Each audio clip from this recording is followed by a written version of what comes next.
And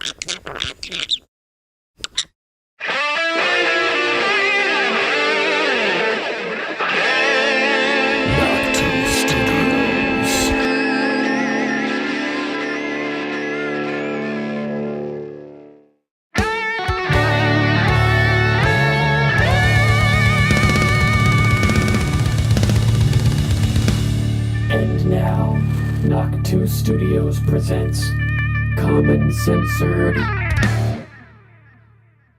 What's up, everybody, and welcome back to Common Censored. Thanks for being here, all of you censored commoners. This is episode 238, and holy hell, we had a second Trump attempted assassination over the weekend on Sunday. Obviously, big in the news. That's going to be most of the show today. We're going to be talking about that, talking about the would-be shooter, talking about all the crazy connections that dude had. We're going to tune in to see Trump, or hear Trump speak live on X Spaces from Mar-a-Lago at 8. Thanks, JJR, for sending us the link for that. So lots to talk about today. His potential CIA connections, inside job connections. Also, Tim Walz is under investigation for CCP ties at this point. So that's hilarious. Let's see. What do we got next? Getting ahead of myself here. Join us Monday through Friday, 6:45-ish Eastern time as we cover all the crazy clown world clusterfuck chaos. Sorry for the late start today.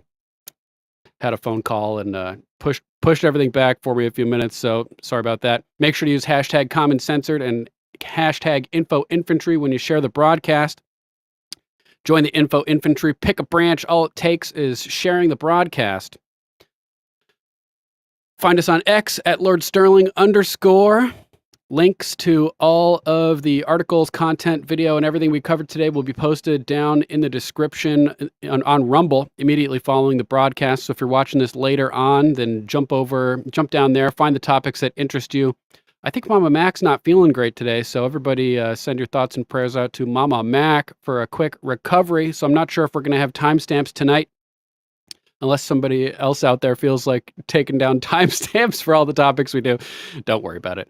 So you guys will be able to figure out what's where. All the topics will be in order. So jump down into the links and you can find out where to go to the podcast from there. Make sure to check out alplama.com and throw Mama Mac some love. Alplama.com, your new herbal guru. Herbal health guru. Sorry about that. Where's my brand tag? Oh, I'm in the wrong one over here. Oh, that makes sense. Okay. Sorry, I'm all over the place today, apparently. Yeah, check them out. Great tinctures. Avoid the petrochemical pharmaceutical industry that wants you sick and dependent, and find some natural remedies. You can also support the broadcast directly by going over to our link tree, where you can find links to our merch, to our books, to our affiliate link for Golden Cocoon. Everybody loves tinfoil hats, but everybody likes silver better than tinfoil, so make sure to check out Golden Cocoon. Protect your brainium by wrapping your cranium in a Faraday shield made from organic cotton, soft, buttery bamboo, 50% bamboo in the liner, 40% silver, 10% spandex, and it protects your brain from harmful EM. So make sure to check all that out. Thanks in advance for supporting the show. Anybody that Rumble Rants or donates via Cash App, Venmo, etc., automatically is entitled to the rank of warrant officer in the branch of your choice of the Info Infantry. Anybody that hits that big, beautiful join button over on Rumble and commits to supporting the broadcast monthly for $5 buckaroos, you fine folks are entitled to the rank of a commissioned officer in the Info Infantry. So thanks again for supporting the show. We need members, so hit that big, beautiful join button and claim your rank as a second lieutenant in the branch of your choice. Let's see. Disclaimer. Views expressed on Common Censored are only opinions. Assume everything we say is false and research for yourself. We're not giving medical, legal, or financial advice. The only advice we are giving is think for yourself. Question authority. Think for yourself. Question authority.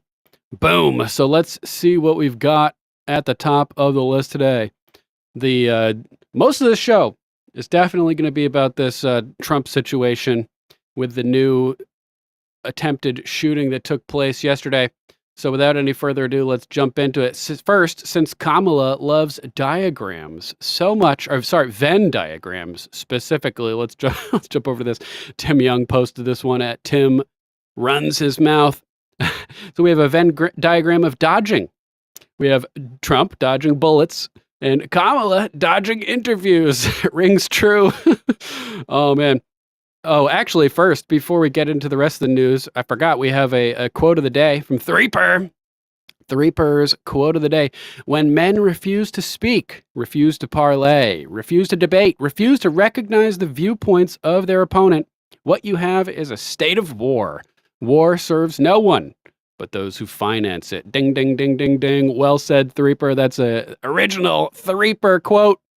Thanks for sending that, bro. Appreciate that. Yeah, the big banks fund both sides of the war and come out on top, whoever wins. Funding socialism as a means of centralizing controlled neo-feudalistic world government is the goal. So Donald Trump released a statement about the attempted assassination and the political circumstances surrounding it over on X. This posted earlier today from Donald Trump's official account.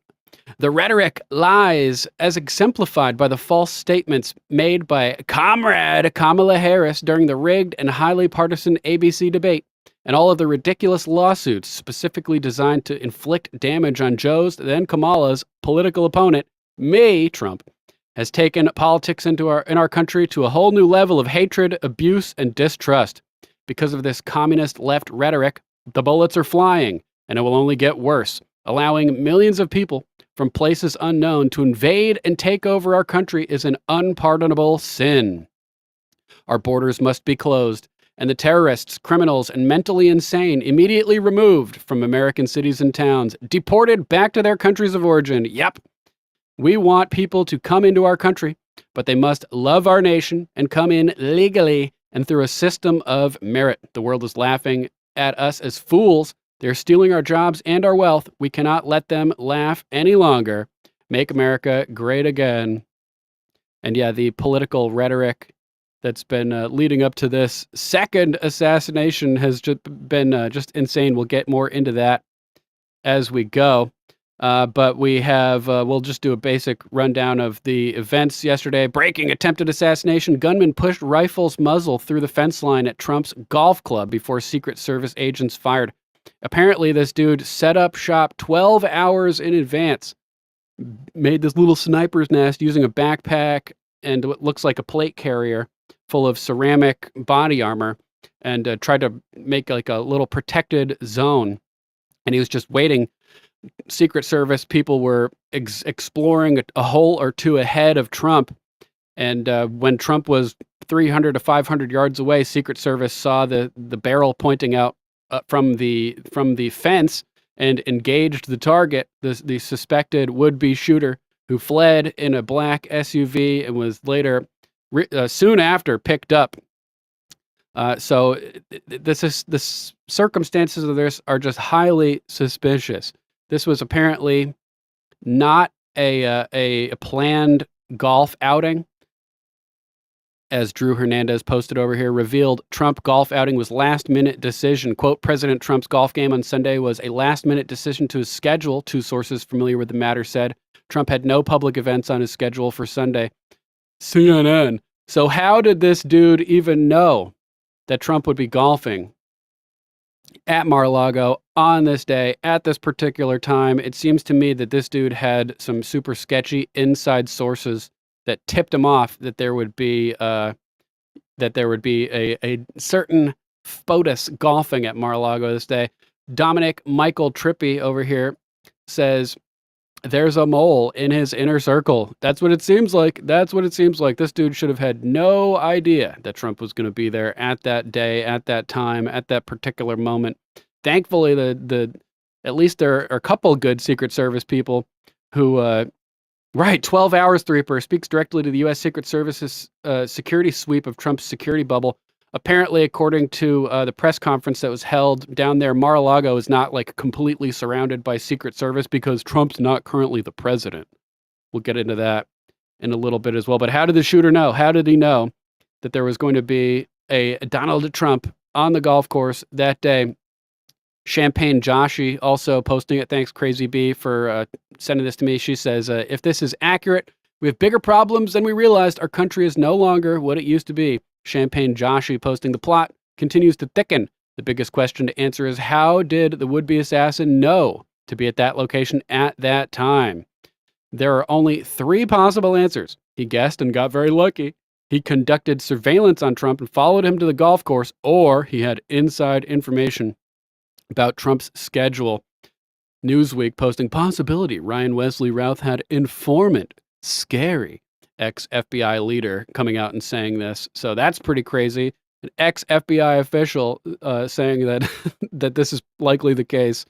Man, it just keeps getting crazier and crazier. Apparently now it's being reported that Ron DeSantis and Florida are refusing to hand over the shooting suspect, Ryan Routh, to the feds. He was arrested while fleeing on I-95, which is AKA the heroin highway. Goes all the way from Florida up to Maine. I live like right off of 95 as well, like thousands of miles away, but nonetheless the same highway. FBI has demanded custody of the shooter, but DeSantis refused, saying Florida will conduct its own investigation. We have a video of Ron DeSantis's statement over here. Crypto Chronic posted this one, and then there's another post with some commentary from Voice News as well. Voice News says, breaking DeSantis says that the same agencies prosecuting Trump investigating the assassination attempt may not be the best thing. Vows a credible truth after a state-run investigation. Yeah, how can you let the same people that are prosecuting Trump unjustly launch this investigation? So apparently DeSantis is saying that they're going to conduct their own investigation. Hopefully that means that they're going to take jurisdiction and call it, themselves. But I don't know if there's going to be parallel investigations or not. Let's check out this video from DeSantis. Have you talked to President Trump since yesterday's assassination attempt? And if so, what did he say?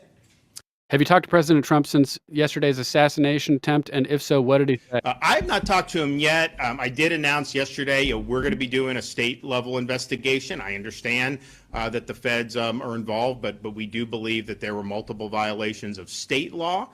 We also believe that there's a need to make sure that the truth about all this comes out in a way, that's credible. I mean, I look at the federal government with all due respect to them.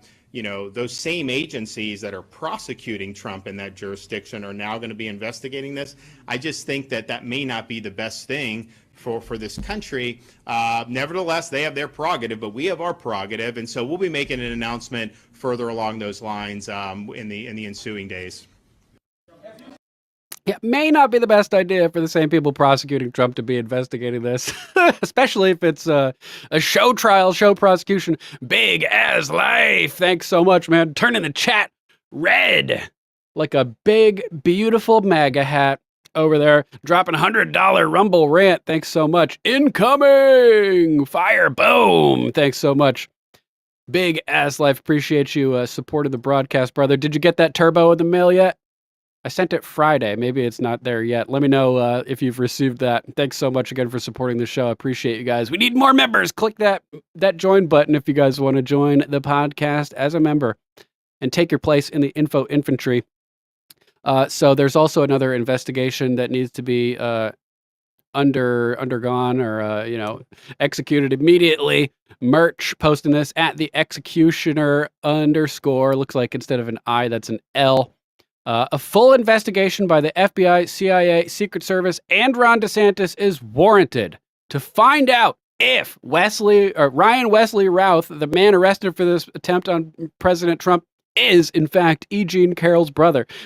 These two ugly mofos have the same crazed look, don't they? Just saying. So are they related? Are they clones? Were these clones created decades ago in anticipation of Donald Trump potentially running for president that could be loosed against him? Look at them. They look like exactly the same. So fucked up, man. So fucked up.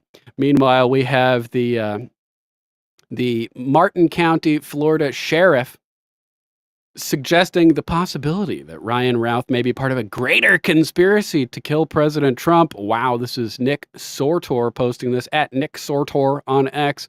Wow, he says, Sheriff Snyder said, quote, how does a guy from not here get all the way to Trump International, realize that the former president of the United States is golfing and is able to get a rifle in that vicinity?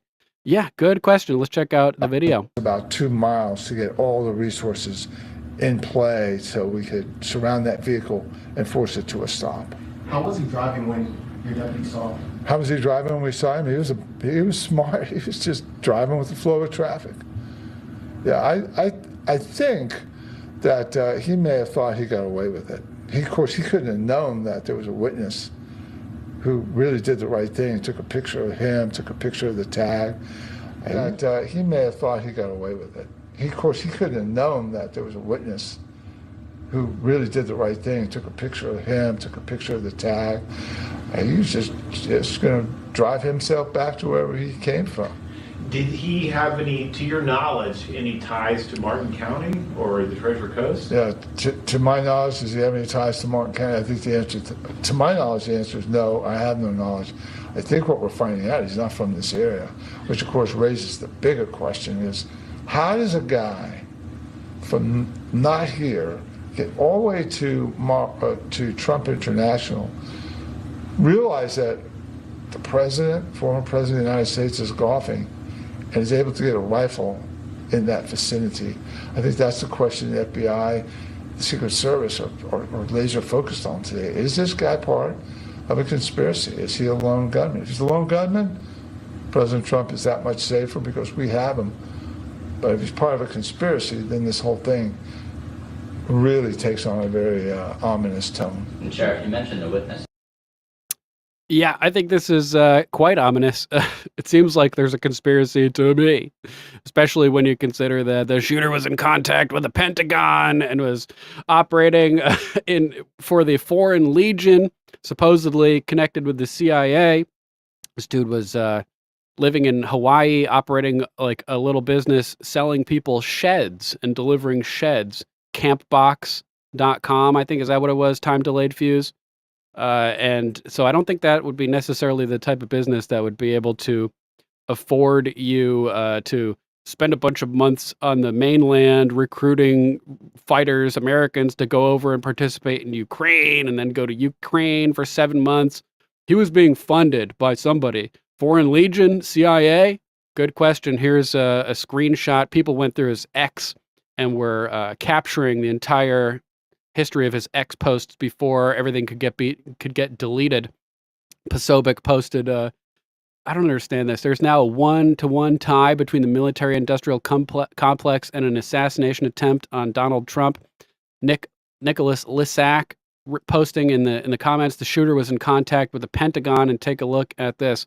Ryan Routh recruiting people online to go participate in the Ukraine garbage. Hashtag killed. Killing anywhere is extremely tragic, he says.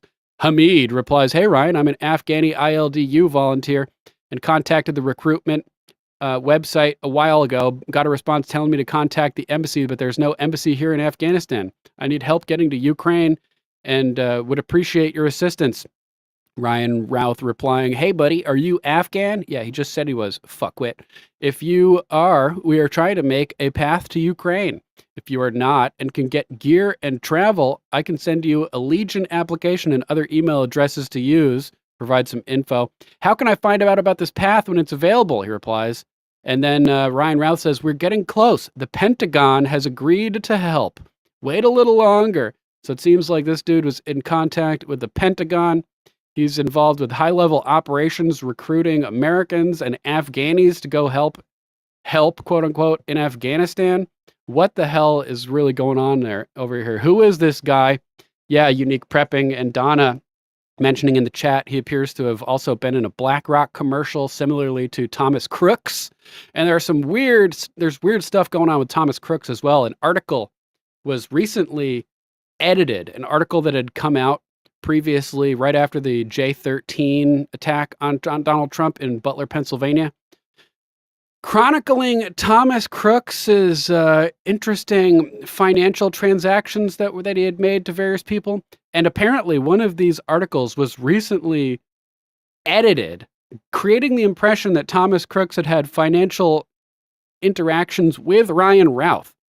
I don't know if it's true or if it's just a fog of war that they're messing with these articles and altering them now to mess with us to obfuscate what's really going on.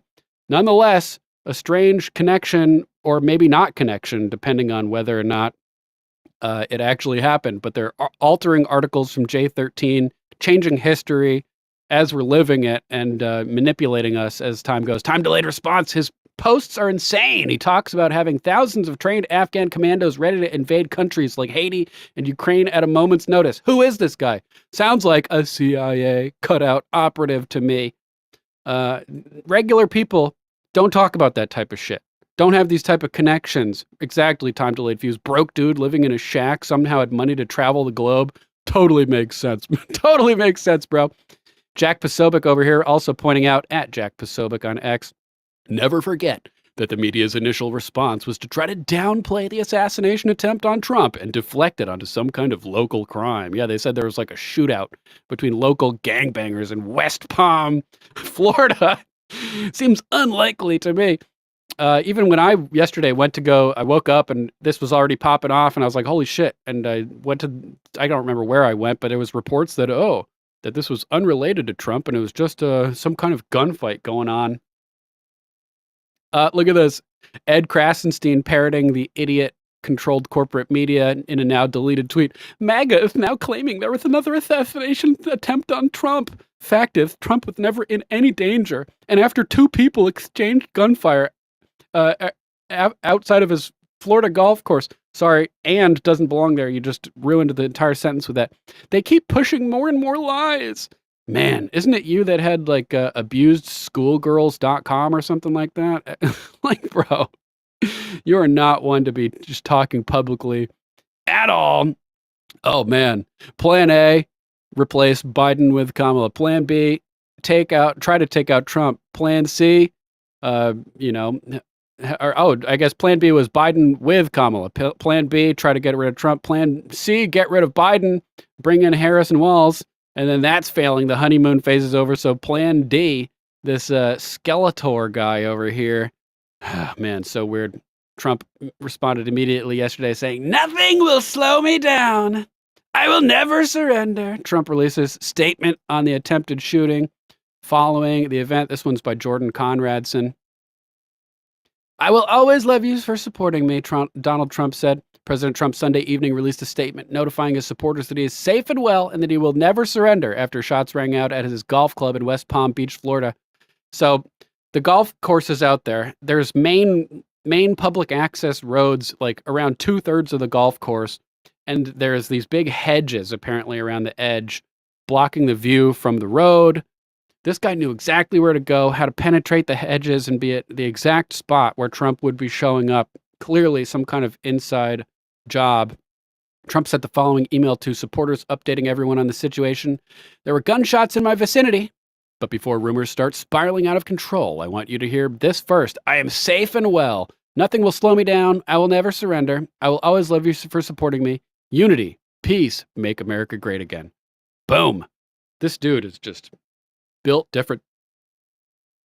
The guy that he was on the Steve something, the dude he was on the course with, said that Trump was more concerned about his friends than his own life as the event unfurled, and was just impressed with Trump's poise and courage under fire. Same thing that everybody's saying about both occasions.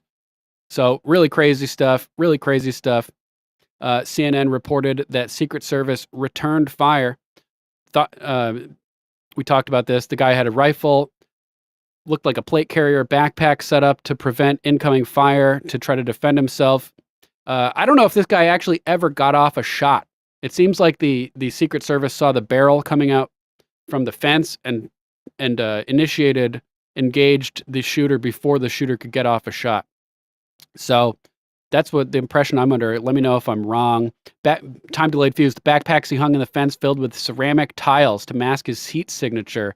is telling of him having tactical help. Oh man, big as life. Mayorkas is funding these hits. They must be video to get paid. Makes sense. Yeah, dude had a GoPro. He was trying to get the whole thing on camera. Originally, it was reported that it was an AK-style rifle. Alex Jones, based on the screenshot or the image that we got of the fence with the backpack and the rifle, thought it may have been a Dragunov sniper rifle. Now I'm hearing that it was an SKS, an old Soviet SKS. So I guess we'll have to wait for more information about that. But unbelievable. Just like J13, they were like, oh, popping sounds at Trump's rally, and the Secret Service whisked him away off stage. And here they're saying, oh no, two people shooting guns at each other, completely unrelated. They're downplaying this stuff. They have these talking points in advance to try to downplay these events, in my opinion. Ooh, Threeper, thanks. According to Mike Glover, he actually traded rounds with the United States Secret Service. So maybe there was a gunfire between Secret Service and him, but from what I understand, Trump wasn't quite in view yet. In any case, extremely thankful that Trump is alive. Like I've been saying, it's time for Trump to suck it up and go down into the bunker. I know from ninth hand experience that the American Revolution would have failed and been strangled in its crib if George Washington hadn't made a strategic retreat at the Battle of Brooklyn when the Redcoats and the Hessian mercenaries showed up and outnumbered the Continental Army. And Lord Sterling led a series of sorties to hold them off long enough so that Washington could escape across the East River onto Manhattan throughout the night. The revolution would have been crushed in its crib if Washington hadn't retreated. So there's no shame in going down in the bunker. Trump is like he's this one guy that connects all of the other factions of the right. If we don't have Trump, the movement splinters. So it's critical that we protect Trump. He's the only guy that can keep the movement together. He's the only guy that can go into a room with Xi Jinping and Putin and dominate and has the international prestige to be able to leverage these people. Nobody else could do it. He's irreplaceable. So Trump, just go down in a bunker, bring in podcasters to interview you. You can reach dozens of times more people online than you can in rallies. Forget about the rallies. We all know who you are. We all know your policies. We don't need any more rallies. Get down in the bunker, protect yourself, and go into hiding until Inauguration Day. That's my recommendation. Let's see, what do we got next? Jones with an interesting analysis over here saying that global nuclear war alert, a successful assassination of President Trump in Florida yesterday now, would have cleared the way for the Biden administration and NATO to launch full war with Russia days after Biden authorized NATO bombing of the Russian Federation. So it could have been part of the operation to eliminate Trump so that there would be less resistance to this whole operation that they're trying to get with Russia attacking Russia. Or maybe the fact that Trump is alive and could still be elected, they need World War III to prevent the election or to do something to prevent Trump from getting into office. If Trump had been taken out, maybe World War III would be less necessary for them. So maybe it was like a last-ditch effort to eliminate Trump so that then they wouldn't have to go to full-scale nuclear war with Russia, and they'd still be able to maintain power and continue the incremental destruction of the U.S. instead of launching nuclear war to maintain their power. Not sure. Secret Service did indeed confirm that it was an attempt on Trump's life. This video is out there if you guys want to watch that. Let's jump over to the next video as the body cam footage of Routh's arrest has been released. Patty McMurray wrote this one. President Trump golfing. Ryan Wesley Routh tracked down by police by the Popo after he fled the scene. Let's see. Let's check out this body cam footage. Colin Rugg, breaking body cam footage of Ryan Wesley Routh's arrest has been released. He was reportedly on the golf course for 12 hours leading up to the incident, just showing how bad the security that Trump has is. Time delayed fuse. Their strategy of sending ineffective soy boy types clearly isn't working. They'll try something more drastic next time. Good call, time delayed fuse. They could, Jones was talking about them bringing in nukes on 18-wheelers to avoid detection. They could launch a missile at his airplane, claim it was Iran or something. Trump needs to just hunker down in a bunker and just hide out until inauguration day. That's what I'm saying. So yeah, then we saw that it could be part of a conspiracy. Let's check out some of the. Keep walking! Keep that long. Kick his ass, Seabass.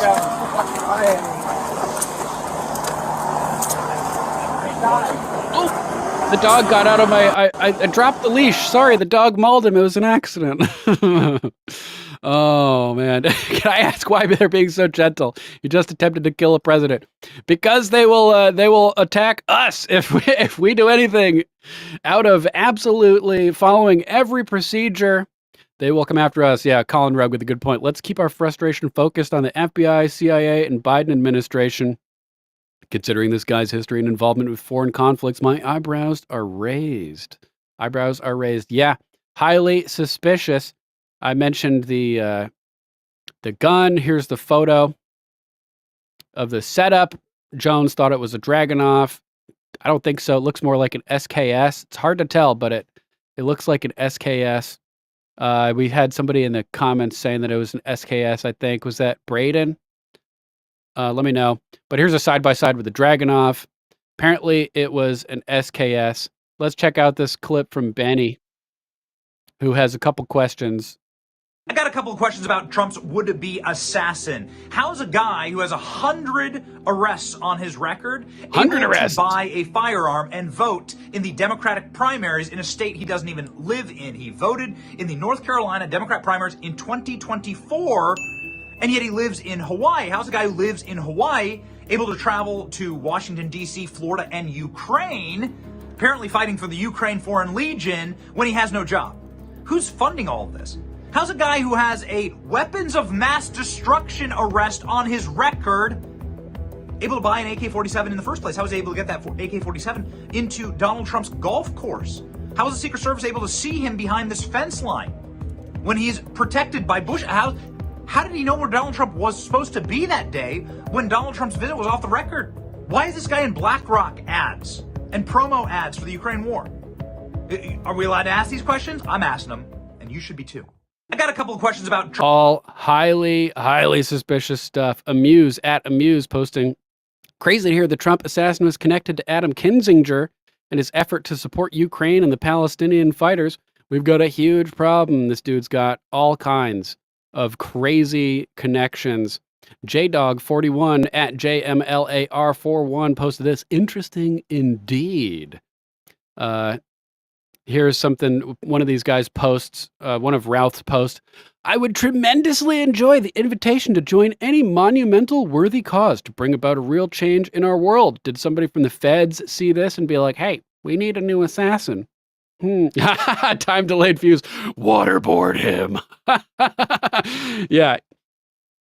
Yep. Yeah, but Tulsi's on the no-fly list. Exactly, Threeper. Oh, man. I'm certainly free to relocate to any remote location on the planet. Well, come on to Ukraine. We'll radicalize you and train you over there, and then we'll send you back to go after the president, potentially. Did they see this post and realize, look at this guy. He's a fucking idiot. He's a great patsy. Let's radicalize him. Let's send him back and unleash him against Donald J. Trump. It could be. Flying Tomahawk posted this one. Delusions of grandeur, Ukraine. Ryan Ruth over here posting on LinkedIn in DC and Kiev to provide soldiers for the war effort. Who is funding this? Foreign Legion.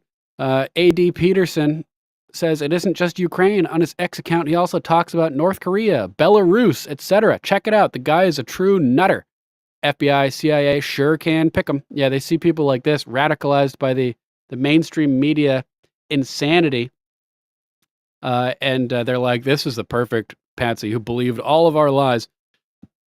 Braden McGroin, Dragunov, an AK-74. 74 are 76.45, or maybe a typo in there. AK is 7.62 by 39. The Dragunov is a different caliber.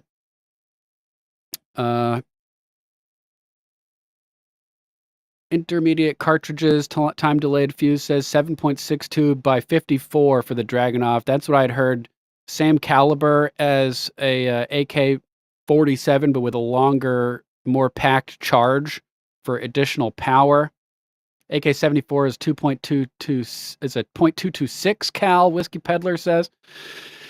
Very interesting, guys. Very interesting. I will be curious to see when we have definitive information about this. Laura Loomer posted breaking. New York Times profiled the shooter Ryan Ruth, who tried to assassinate President Donald Trump. Ruth served in the U.S. Foreign Legion in Ukraine, which is reportedly tied to the CIA.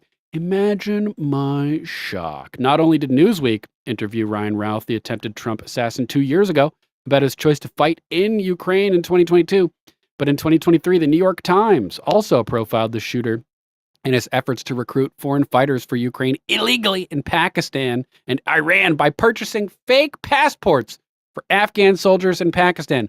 How does a shed salesman from Hawaii have these type of connections? So the U.S. government knew this guy was doing illegal mercenary work, and they never stopped him. Even worse, the anti-Trump leftist media wrote glowing profiles about him and gave him a platform. Glowing, appropriate word. He looks like he glows. Ryan Routh's cell phone number traces back to, quote, Fight for Ukraine, which has been accused of being a terrorist organization focused on recruiting mercenaries to fight in Ukraine for the sake of killing Russian soldiers. I saw a post where he was talking about how he came back to the mainland to train Americans to go fight in Ukraine. Shadow of Ezra posted this one. The suspect in today's assassination attempt on Donald Trump is Ryan Wesley Routh. 2022 interview with Newsweek Romania.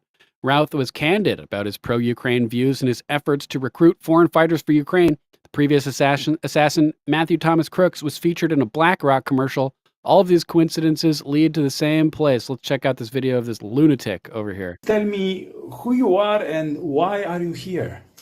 I'm 56, from the U.S., from North Carolina originally. Still live in Hawaii now, so flew all the way from Hawaii here. So the question as far as why I'm here, to me, you know, a lot of the other conflicts are gray, but this conflict is definitely black and white. This is about good versus evil. Right. Yeah, it's black and white. The CIA overthrew the Ukraine government in 2014, and they immediately started bombing the Donbass region, which means that Putin's invasion to free the ethnic Russians in the Donbass region is perfectly justified. It is pretty black and white.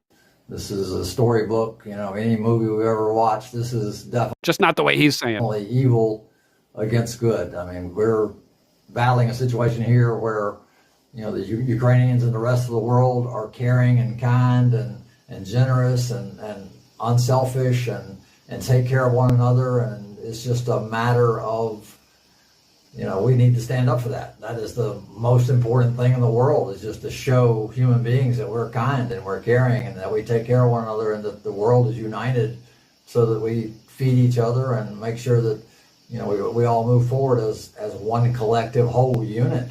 No, fuck collectivism. Fuck you, Routh, you fucking scumbag. America's not about collectivism. Stay in Ukraine. Oh, I guess he's here now, but fuck him.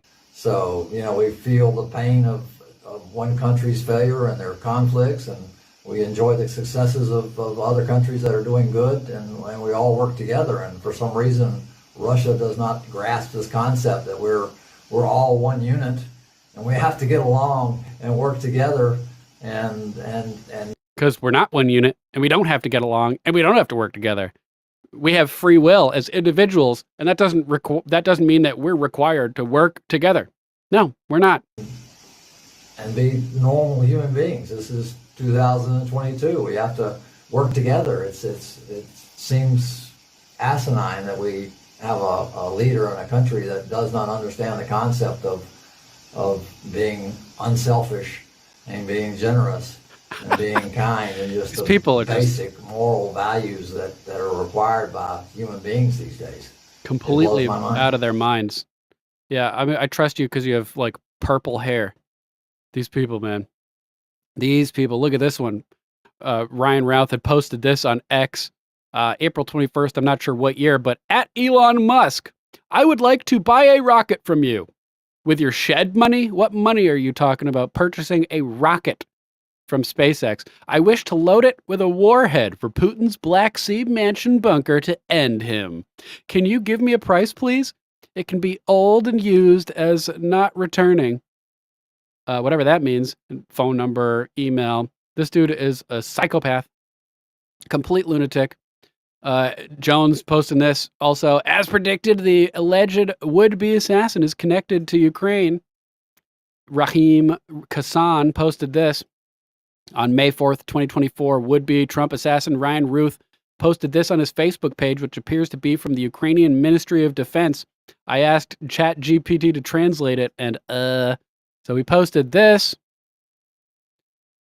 Let's see what the translation says. Ministry of Defense of Ukraine, Military Unit A7788, code EDRPOU 266376866.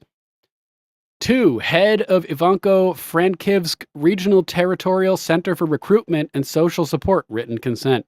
The command of the Military Unit A7788 has reviewed the candidacy of Redacted, born in Redacted, for military service in Military Unit A7788 under a contract for the position of shooter. Storm Battalion of Military Unit A7788, BOC-100, military rank according to the staff, soldier. Salary redacted, UAH.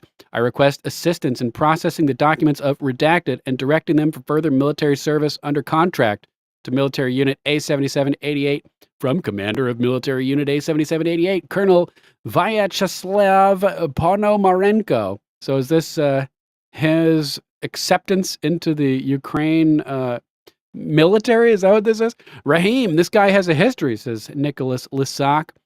Ryan Wesley Routh, the suspected Trump shooter, was the mastermind behind a complex scheme to traffic Afghan refugees using forged Pakistani passports, like we mentioned. These refugees were being funneled into Ukraine to fight in the war against Russia. A report about it. This revelation was brought to light by the U.S. media in an interview of a former construction worker turned mercenary, Ryan Routh, an American from Greensboro, North Carolina. Routh brazenly bragged to the New York Times about his plans to recruit fighters for Ukraine from among Afghan soldiers who fled the Taliban. He revealed that he was going to purchase passports from Pakistan in order to facilitate the plot. Routh spent several months in Ukraine last year. He plans to move them, in some cases illegally, from Pakistan and Iran to Ukraine. Routh said dozens had expressed interest in the plan, as we saw in that text, that X post earlier from someone that was interested. Quote, we can probably purchase some passports through Pakistan since it's such a corrupt country, Routh said in the interview. This is nuts. This is nuts. Here's an article, the article about it from newindian.in. Indian media covering the U.S. mercenary plans to recruit Pakistani-based Afghan refugees as fighters for Ukraine. Holy balls, dude.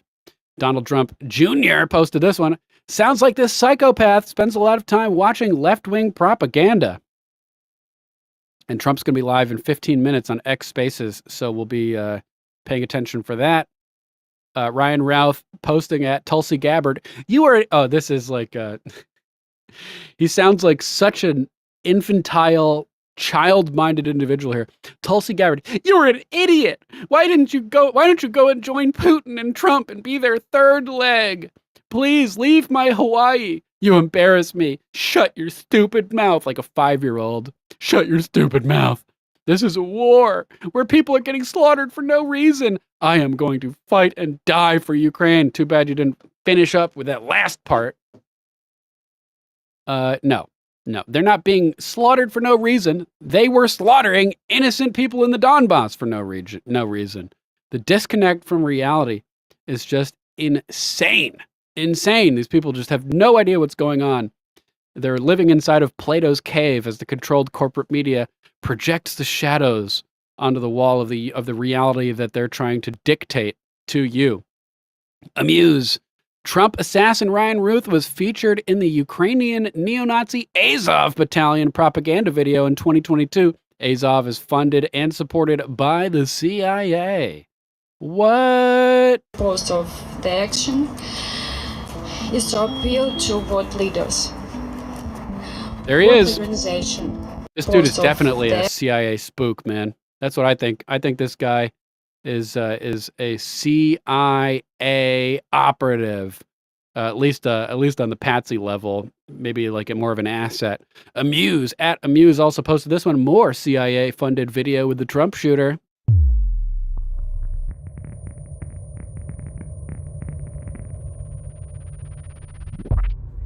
Слава Україні! Я вдячний кожному, хто сьогодні виходить на акції в Україні і в світі. Всім, хто розуміє, наскільки критичною є ситуація в Маріуполі. Всім, хто кричить про Маріуполь. Кожен день на Азовсталі – це нові загиблі та нові поранені, яких немає можливості тут лікувати.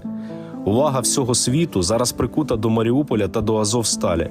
Але цього недостатньо. Потрібно зробити зелений коридор для евакуації нашим пораненим. Потрібно негайно надати їм кваліфіковану медичну допомогу. Повірте, ці хлопці заслуговують на евакуацію. Дайте нам також вивезти тіла наших загиблих побратимів. Ми закликаємо весь цивілізований світ долучитися до гарантій безпеки та евакуації наших бійців, які зробили неможливе та продовжують захищати батьківщину, яка повинна зробити все, щоб всі герої змогли живо повернутися до своїх рідних. Іншої можливості врятувати життя людей на Азовсталі може і не бути. Слава Україні! Героям слава! Ми, родини військових, які зараз знаходяться в місті Маріуполь, звертаємося до нашого президента Володимира Олександровича. Будь ласка, зверніться офіційно до представників ООН та внесіть в списки наших поранених, військовий гарнізон та заберіть тіла загиблих воїнів. Just a coincidence, this guy keeps popping up in CIA connected videos. Sorry, it's really hard, but the purpose of the action. Oh, this is the same one. To world leaders. There he is. Oh, he's so sad. He's so sad, guys. Look at him. He's sympathetic. He's sad. Concerned citizen at B. Gates is a psycho, saying, absolutely no bloody way. The latest Trump would-be assassin, Ryan Routh, is allegedly in a BlackRock commercial as well. So is this same commercial connected with BlackRock? I'm not exactly sure. It seems like there may be some confusion about the origins of this video. We've seen it posted under different supposed, connections. How about this? Would-be Trump assassin Ryan Ruth wrote in book, quote, "You are free to assassinate Trump." He had this insane book called Ukraine's Unwinnable War. In his self-published book, would-be Trump assassin Ryan Ruth urged Iran to assassinate President Trump. This one's by Anthony Scott, Gateway pundit. Ruth in his book, or Routh, whatever it is, Ukraine's Unwinnable War, encouraged Iran to assassinate Trump and wrote, quote, "You are free to assassinate Trump." Throughout his book, Ruth refers to the 45th president as a fool and a buffoon.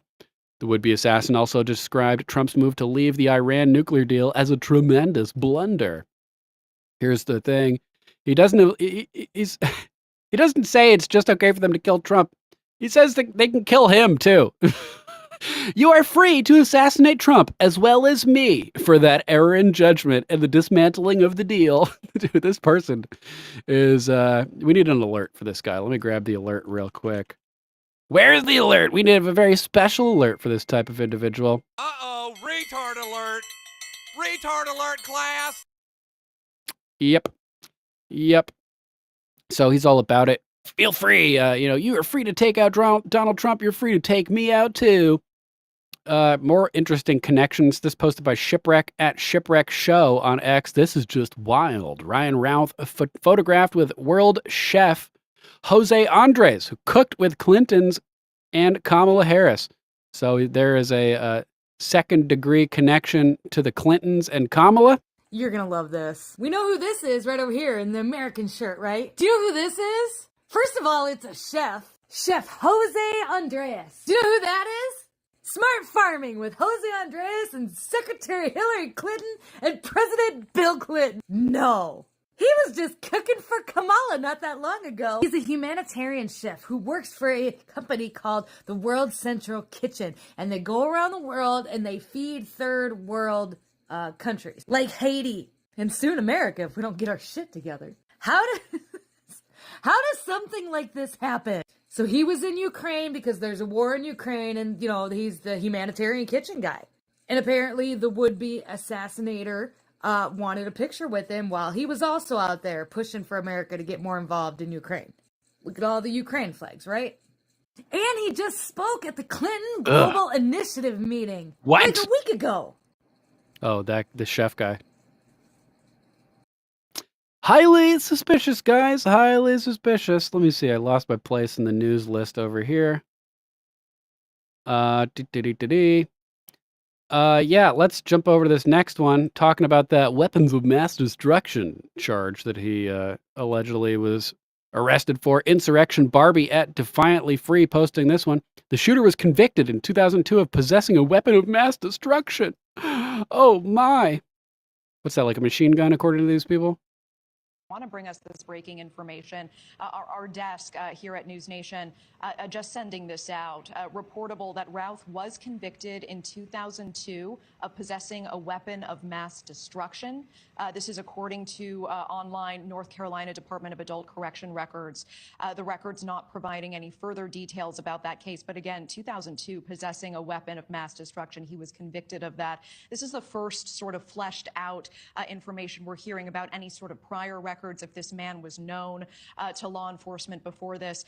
But, you know, Brian, is there anything else that we are learning about a motive, suspect's age, where he lives at this time? Well, we know they're going over his social media right now, and I spoke with the state attorney who we're going to have live on in the hour, later on in the hour, who said that they were in the process of securing search warrants for his car, for all of his electronic devices. You imagine they want to go through the phone, they want to go through the computers, also trying to secure a search warrant for his residence. Where that is at this point, we have not been told, but that is a big development that you just said, Natasha, the fact that he has so gay, time delayed views. Not you, North Carolina. In 2022.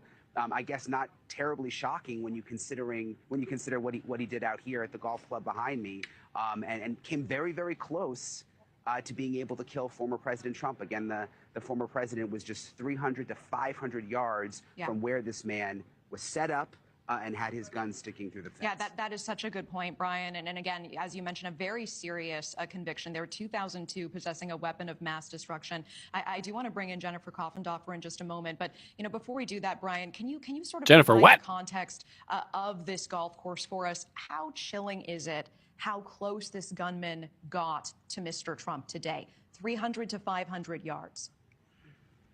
Yeah, this is Trump's golf course. I mean, it's the Trump International Golf Club. They've got the whole area shut down behind me, a massive police perimeter right now. But it's just a couple of miles from Mar-a-Lago.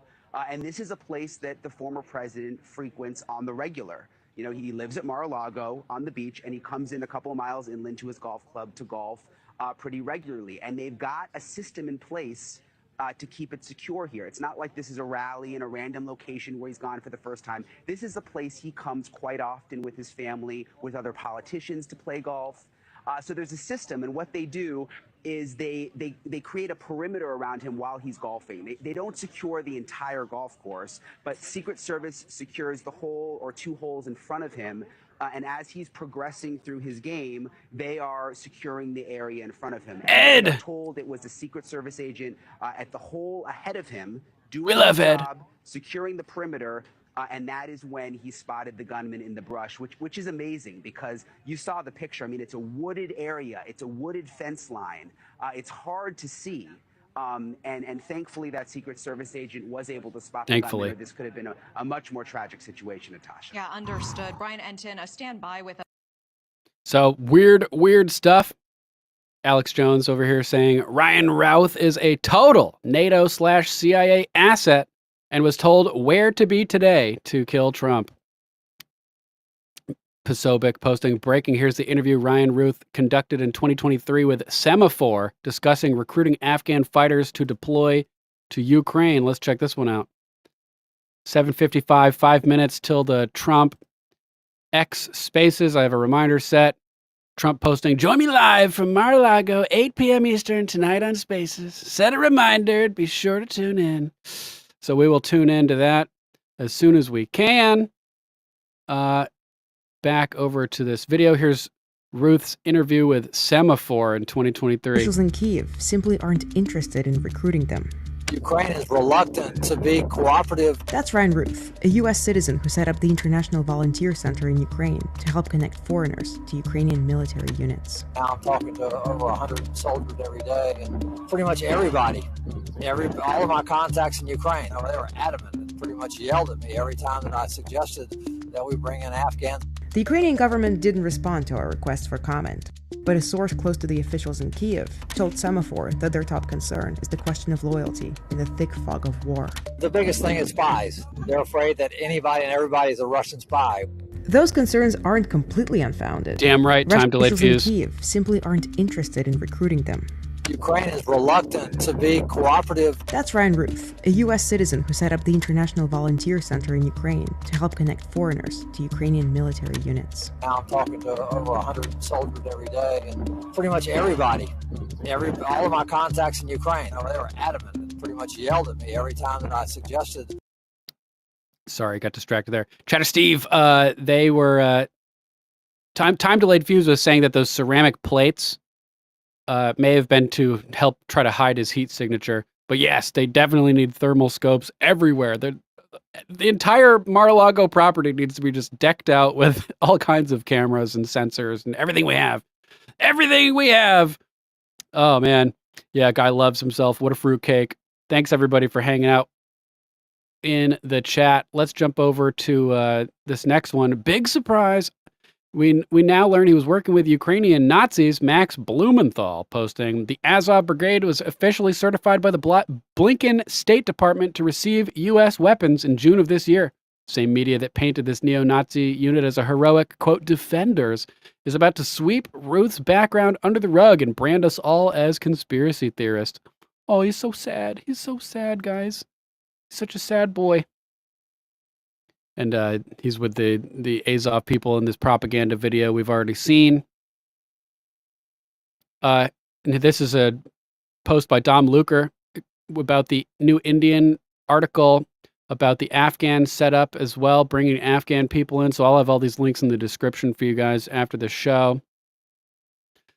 Crazy B says, this is an interesting twist in the Trump assassination attempt. How many journalists was Ryan Ruth in touch with? Jack Posobiec posts.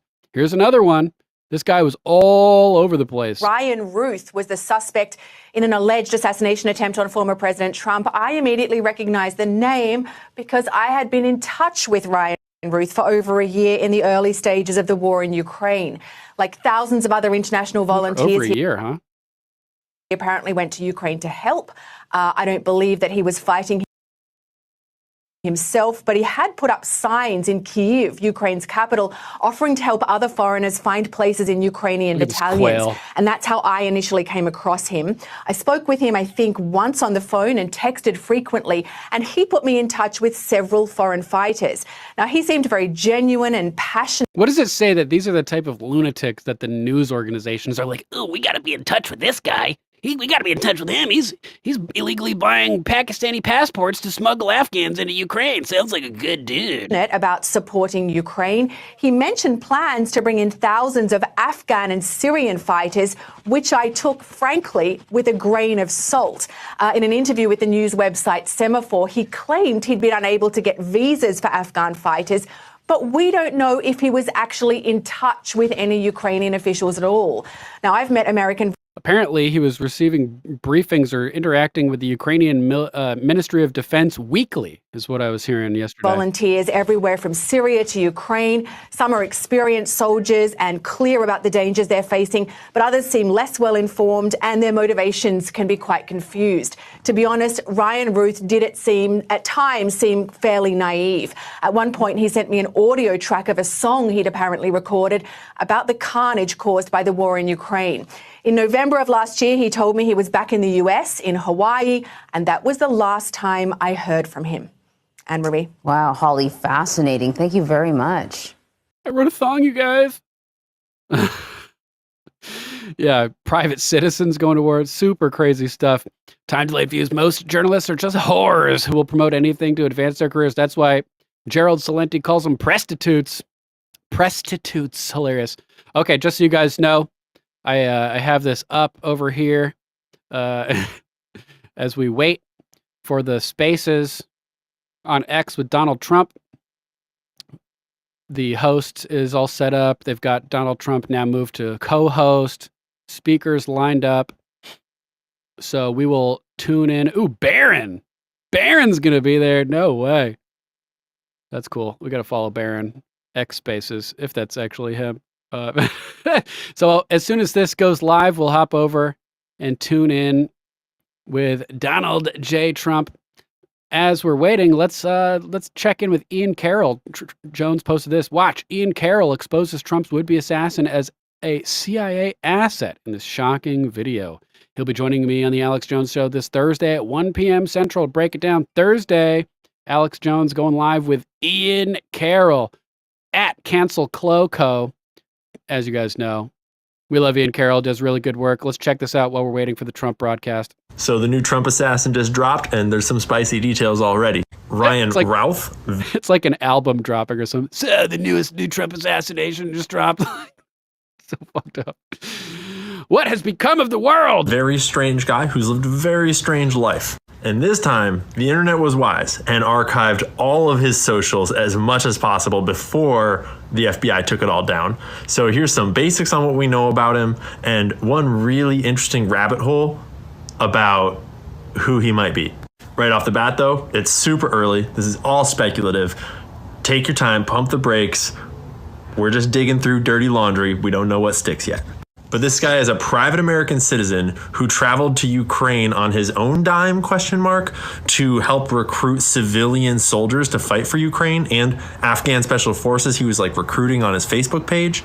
Here's an archive of all of his tweets that look pretty damn automated to me. They pretty much all look like this. In a past life in Hawaii, he apparently ran this company that made a single tiny home and a single Facebook page and never did anything else with it. Super weird. But I grabbed everyone that he followed on Twitter before they deleted it. He only followed 60. And right down at the bottom of that list, which I think indicates his first follow, is this girl named Sue Kim, who is ex-CIA, along with some other very interesting things. Now again, reminder, this is just speculation, digging through Twitter dirt. Maybe this chick is just a wonderful, patriotic person that's helping America. Who knows? But her account is private, meaning why does he follow her? I've been digging around and one of my followers said that they found her in the people that follow him back. I have not been able to confirm that for myself because they took the account down. If you've got a video of the 1.2 thousand followers that followed him, that would be great to know. He says that she was at the bottom of his followed list, meaning that she followed. Some thumbs up for the audience. Before you go, just a quick disclaimer. We'll come back. A few quick reminders before we begin. You should think of our conversation today as a general discussion. You are going to hear from a number of speakers, all with their own opinions that may not necessarily represent the views of others or any organizations with which they are associated. You should understand our speakers have financial interest in some of the items we plan to discuss today and in decentralized finance and digital assets generally. Of course, nothing discussed here today should be deemed technical, legal, financial, or any kind of advice. You should always consult your own expert advisors if you are seeking any advice.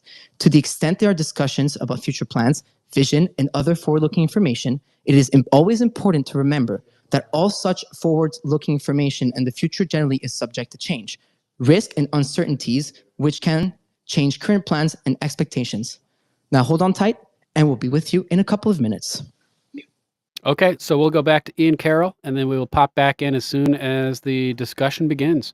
Thanks again for joining us, guys, and giving me the opportunity to earn your viewership. Together, we are the censored commoners, working as force multipliers with one another to accelerate and exacerbate the Great Awakening in the face of the global communist takeover. So share the broadcast, share the links that will be in the description after the show, and let's defeat the commies by spreading truth, because the only way to defeat lies is with truth. And if we, at least we're exploring all the options to try to find the truth. I'm not saying we're necessarily right about everything, but we're trying our best. Let's continue with Ian Carroll. Seeing as she's at the bottom of his follow, I have not been able to confirm that for myself because they took the account down. If you've got a video of the 1.2 thousand followers that followed him, that would be great to know. He says that she was at the bottom of his followed list, meaning that she followed him right when he made the account. That would make sense, seeing as she's at the bottom of his following list of who he follows too. Dude, if he just made the account and was immediately followed by CIA people, super, super sketchy. Could mean something, guys. I mean, every asset needs a handler. And when you go through some of these other affiliations here, you get what is essentially the CIA training grounds at Johns Hopkins University.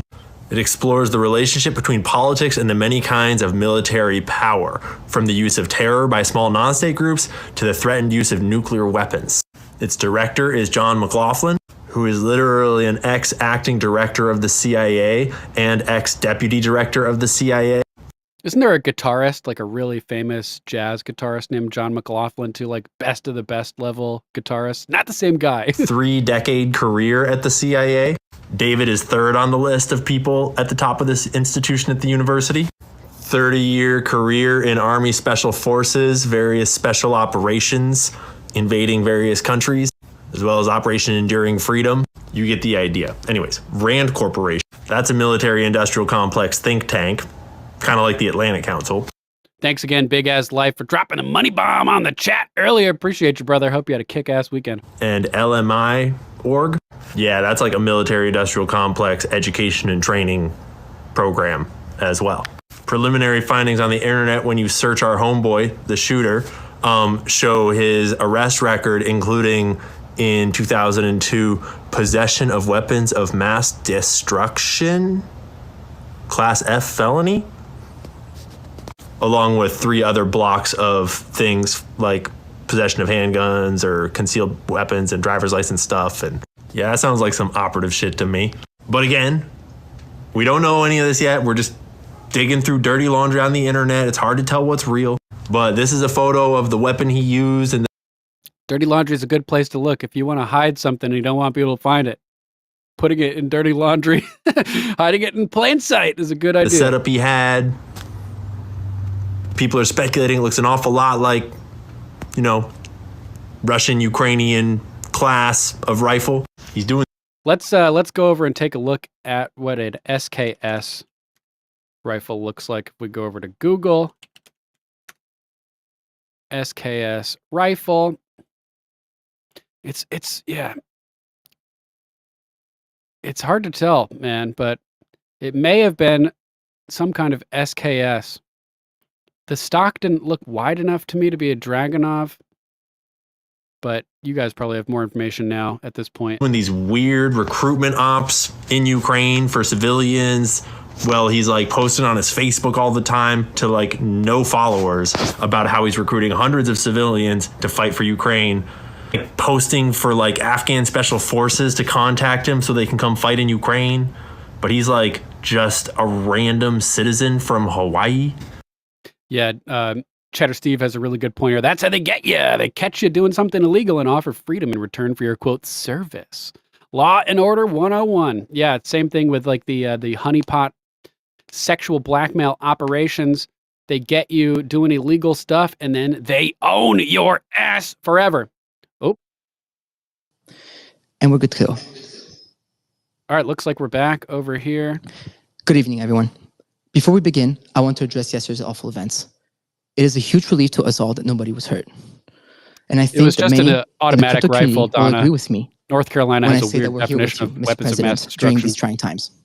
Your unwavering support for our community has not gone unnoticed, and we're immensely grateful for it. And really, the fact that after all of this, you've chosen to proceed with this interview blows my mind. It speaks volume, Mr. President, and thank you for being here tonight. Well, thank you very much, and I appreciate the remarks. It was quite something, but it worked out well, and Secret Service did an excellent job.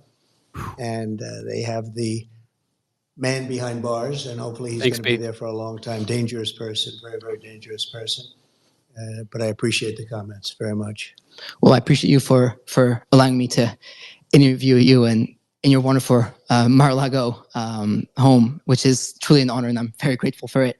Thank you very much. So cool. Thank you. So, Mr. President, I can say that myself, like I was saying, the crypto community and millions of Americans are relieved that you're here with us today after the second attempt on your life at the Trump National Golf Club.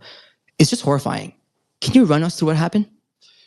So I was playing golf with some of my friends. It was on a Sunday morning, and very peaceful, very beautiful weather. Everything was beautiful. It was a nice place to be. And all of a sudden we heard shots being fired in the air, and I guess probably 4 or 5. And it sounded like bullets, but what do I know about that? But Secret Service knew immediately it was bullets. And Thanks, Cheddar. they grabbed me, and I think probably the other one, Steve is one of the people, Steve Whitcuff, a great friend of mine, a great great businessman from mostly New York and Florida. Great Anderson businessman. Inc. If you need And tattoos in more Connecticut, importantly, hit up just my a boy. fantastic person. So we're in the group, and everybody we got into the carts and we moved along pretty good. I was with an agent, and the agent did a fantastic job. There was no question that we were off that course.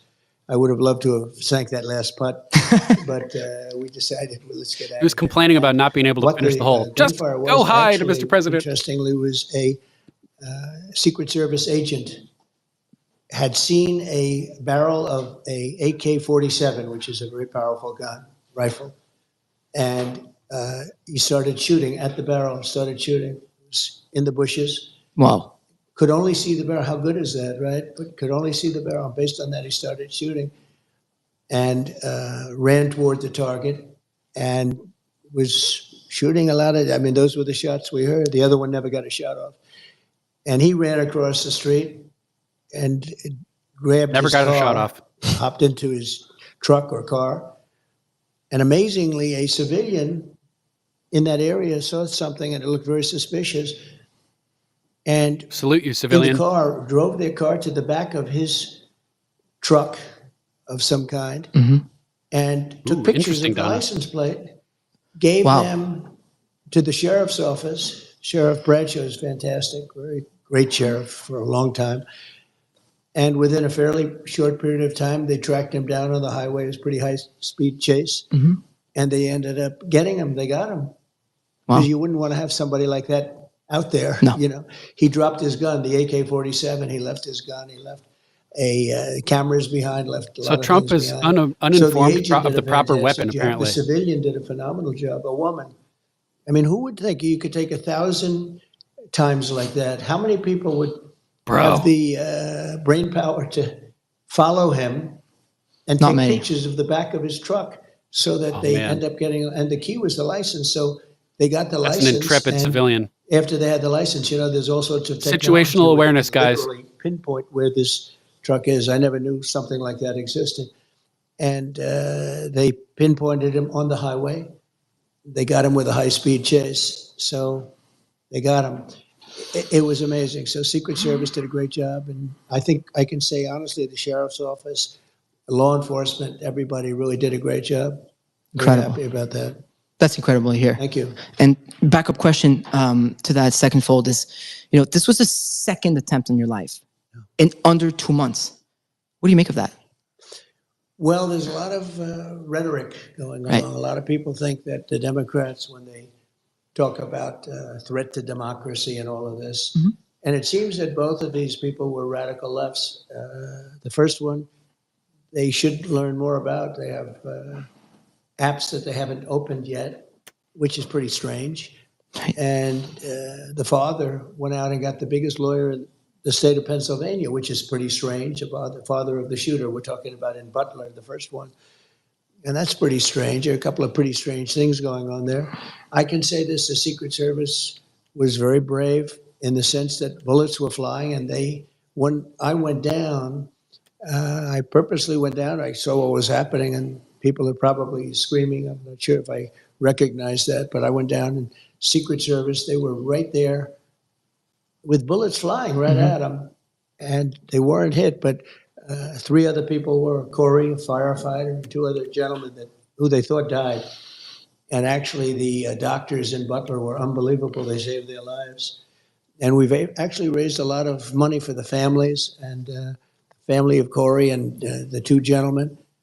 And they both lived. They thought they were dead. The first thing I asked when I came up, I said, how many people are dead? Because we had a massive crowd. And with all those bullets flying, so 3 got hit. But there was a great display of bravery. I mean, it was incredible. Just like a Butler, nobody normally, ran. The crowd experts will tell you when they hear bullets, and we heard a lot of bullets going off. Right. a crowd would, this was a massive crowd. You couldn't even see the end of it That's in right, a Donna. big field. And that the crowd always runs. They call it a stampede, like cattle. I mean, they stampede, and a lot of people get killed when they stampede, but they hear bullets, but nobody ran. They all Nobody, stayed. you know, tens of thousands of people. Nobody ran. In fact, you can see it in the small group behind me. There was a group of probably a couple of hundred people behind me, and nobody ran. In fact, they're standing up. Some of them are standing up looking for the shooter. The other one has to get credit to local law enforcement. It was a gentleman that shimmied up to the roof, looked, saw the man with a gun, and probably made him go faster than he would normally go. And so he didn't exactly hit the target the way he wanted. There's something going on. I mean, perhaps it's God wanting me to be president to save this country. Nobody Man. knows, but when I made the right turn, it's very unusual because the people weren't on the right. The people were standing out in front of me. When I turned my head at an exact 90-degree angle, the bullet came zooming by. He's working with and Eric clipped Prince, my ear. time delayed fuse. So And he's the reason so much he's blood, working on it. they told me at the hospital, I said, why so much? The ear is the bloodiest part of the body because of cartilage. He was giving Right. me a whole description. I said, you don't have to tell me, but it was a mess. But amazing bravery shown, amazing talent, like the doctor saving the two men that were hit. They were hit really badly. I won't tell you exactly what happened to them. They were hit badly. And they both lived. Corey didn't make it. Corey was in bad shape. We had a person from the National Guard about 10 seats over from Corey run to his aid, and with all of, he was hit in the head, with all of that, was giving him mouth-to-mouth resuscitation. R.I.P. Corey He was still Compertori. alive. Wow. And people couldn't believe it. They thought it was such an incredible act. Who would do it? It would, you know, just an amazing thing. And we're going to take care of him too, because it just, I mean, just the fact that he could do it, and some other people. So it was amazing bravery, and there was a mistake made, a bad mistake. That one building was unmanned on top. Very. And that was a mistake. There's nothing you can say about it. But it was that was some crazy day. And then yesterday you had another one with a different result. Actually, much better result, because we lost Corey, and two gentlemen were very badly hurt, but they're in pretty good shape now. Right. A lot of talent. Those local doctors up there had Very. tremendous talent. Love to hear that. Well, this is more of a personal question. Okay. Just turned 30 last week. We were just chit-chatting outside the room here. Young entrepreneur, son, aspiring father one day. Getting to with all interview your success, Otis. you have a wonderful So badass. family. A couple of your sons are actually looking at us right now. You have a wonderful business for yourself, a wonderful life for yourself. You know, you could be on the golf course without worrying about gunmen coming at you. But after multiple attempts at your life, you're still here. You've already been president of the United States of America once. You're about to be president of the United States of America again. I hope so. We hope so. Why do you do this? What motivates you? So we have a country that's in trouble, a country that I love. I love the people of this country, people like Corey, who were just this massive Trump fan, and he got hit. But people like that, they're in love with the country, and they hate seeing what's happened to the country when you have 21 million people pouring in from all countries all over the world, from prisons and jails, from mental institutions and insane asylums. Insane asylums, and you know, they are different. Even prisons and jails, they are different. One's a little more severe than the next. They're coming in as terrorists, and they're coming into our country at levels that nobody's ever seen, and they're taking over our towns, and they're taking over small cities and big cities. I mean, look at New York, look at Chicago, look at LA. Tens of thousands of these people, and they're rough people in many cases. I mean, they are rough, tough people. Venezuela gangs, if you look at Aurora, opening their Colorado, prisons. you have a governor that doesn't know what he's doing. He's petrified to be there. He doesn't know what to say. I mean, they're literally taking over real estate. They're becoming real estate developers in a much different way, right? They're taking over buildings. 100% April. And they have a big AK, talking about AK-47s. That's what they have. They carry massive guns. You say, where would they get this kind of power? And they're vicious people. They're gang members from Venezuela, largely, and known as being one of the roughest gangs anywhere in the world. You have MS-13, which is a bad gang, and you have these guys.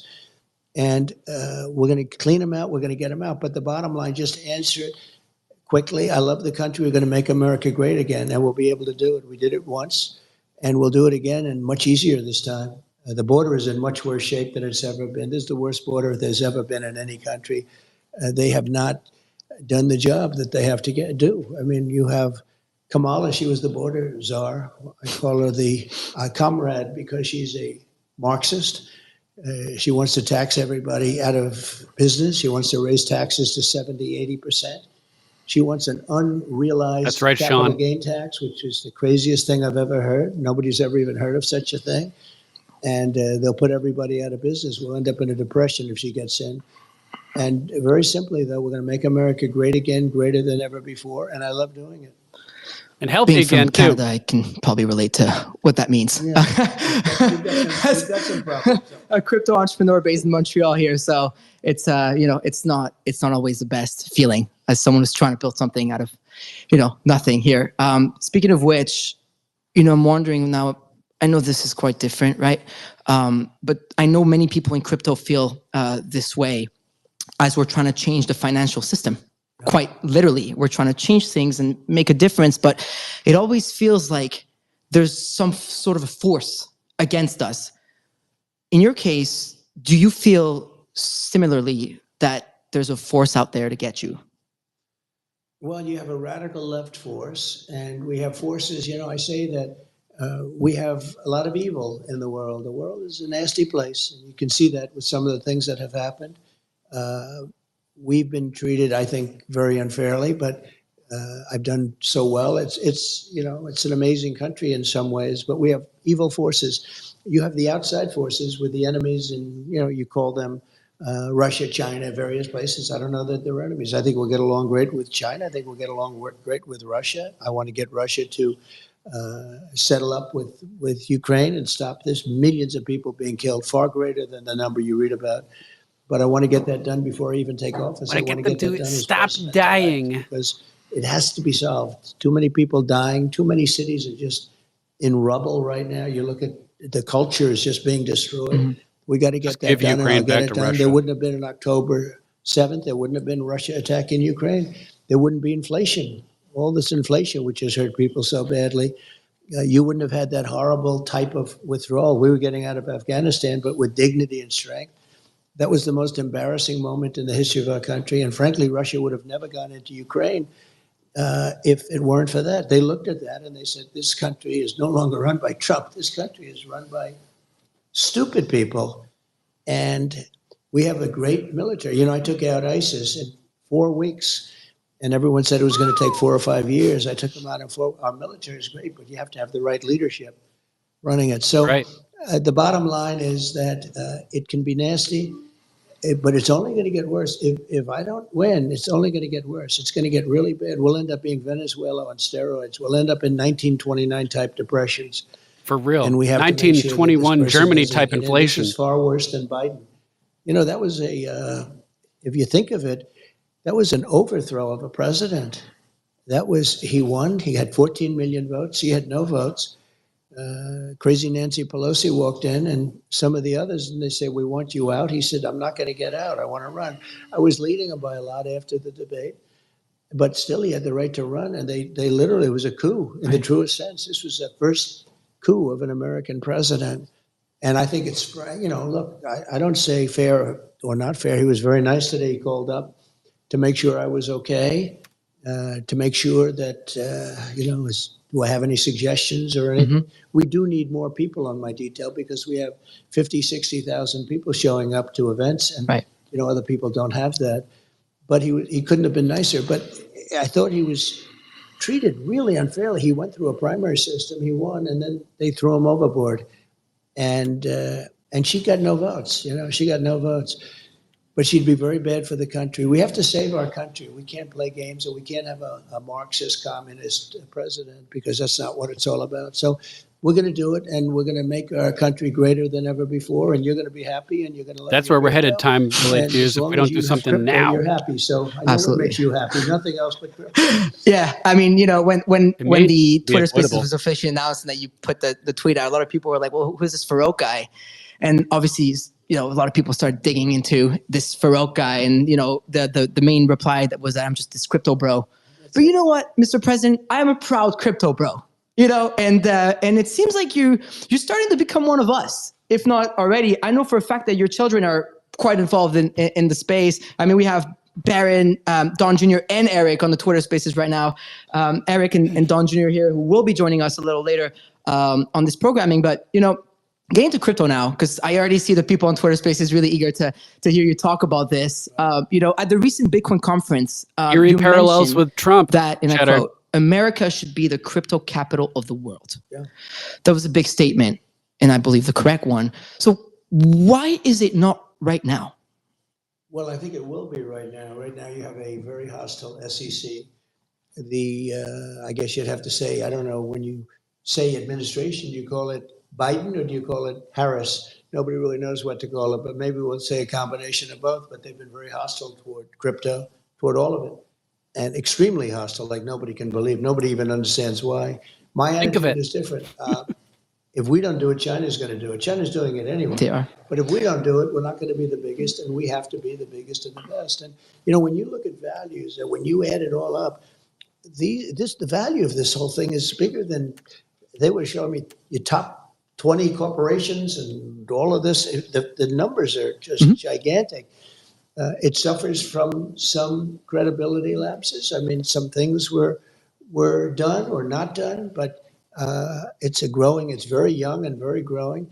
And if we don't do it, China's going to do it. If we don't do it, other countries are going to do it. A lot of countries would like to be in a position. We have the advantage because it's us. But you have a big advantage because it's me, because I do believe in it. I also know a lot of friends that are really into it. And my kids, I mean, Baron knows so much about this. Right. Eric, and Baron's a young guy, but he knows it. He talks like about 7 his feet wallet. tall, He's got Baron. 4 wallets or something, and I'm saying, what is a wallet? Explain this to me. But he knows this stuff inside out, and Eric and Don know it so well. They do. It's almost like younger people know it a lot better than older people. But I have a lot of respect for them. They've shown great judgment, all of them, and I think you're onto something. You're onto it a lot sooner than most people. It's sort of like it's a fledgling business, and yet it's a massive business, but it has a chance to really be something special. And when I do things, I notice a lot of crypto comes in. People pay with crypto. Oh, yeah. And you didn't see that even a year ago, 2 years ago. So I think it's really, it's big, and yet it's a fledgling compared to what it will be. And I love that you were mentioning your children and how Baron is using his wallet. Similar to me, I'm trying to teach my mother how to use it. I send her 1 ETH every Christmas, 1 ETH every birthday, and same for my little Zoomer brother, who probably is in Baron's age category. So, has learning about crypto from your children had an impact on you? Well, it makes it easier, and it's sort of like a language. I have a beautiful granddaughter. Ivanka's daughter, and she is Arabella. She speaks perfect Chinese. Wow. And their other 2 children, 2 great young boys, they speak perfect Chinese. They learned it when they were 2 and 3 and 4 from a nanny who was Chinese. That's impressive. Wow. And she was from China. And she would teach Arabella. When President Xi was here, President Xi couldn't believe it. She walked up to him and had a perfect conversation. And I said, so how did she do? He said, as good as any 10-year-old girl in Beijing. I remember that statement. I mean, she speaks it perfectly, but she learned it at a very young age. Wow. If you're going to learn, if it's China or Japan or any language, right. It's not that easy to do. No. But as a child, it's almost like a natural. So it's a little bit like that, I think, with crypto. Now, I think crypto is a lot easier, right, if you want to know that. But there is a learning curve, and yeah, my kids really understood it, and they understood it pretty much right at the beginning. Yeah, we were chatting with Eric in the back, and I was like, "Whoa, okay, this is really awesome." He knows. Yeah. We're about to hear all about your son's crypto endeavors and how much they know about it, which is really cool. I just came back from Asia. I was at the Korea Blockchain Week and at WebEx in Japan, and over there, at the moment, everybody's in Singapore tuning live to listen to us live on Spaces for Token 2049. What's impressive in the East is that crypto is not the future; it's the present. Whereas when I come here and same in Canada and North, it feels like I'm being taken aback. So the question I have for you, following up on what I was asking earlier, is why is it so important for America to lead in cryptocurrency adoption and innovation? Well, it's crypto, it's AI, it's so many other things. You know, AI, speaking of an interesting future, it needs tremendous electricity capability beyond anything I've ever heard. It never made sense to me, but this is what it needs.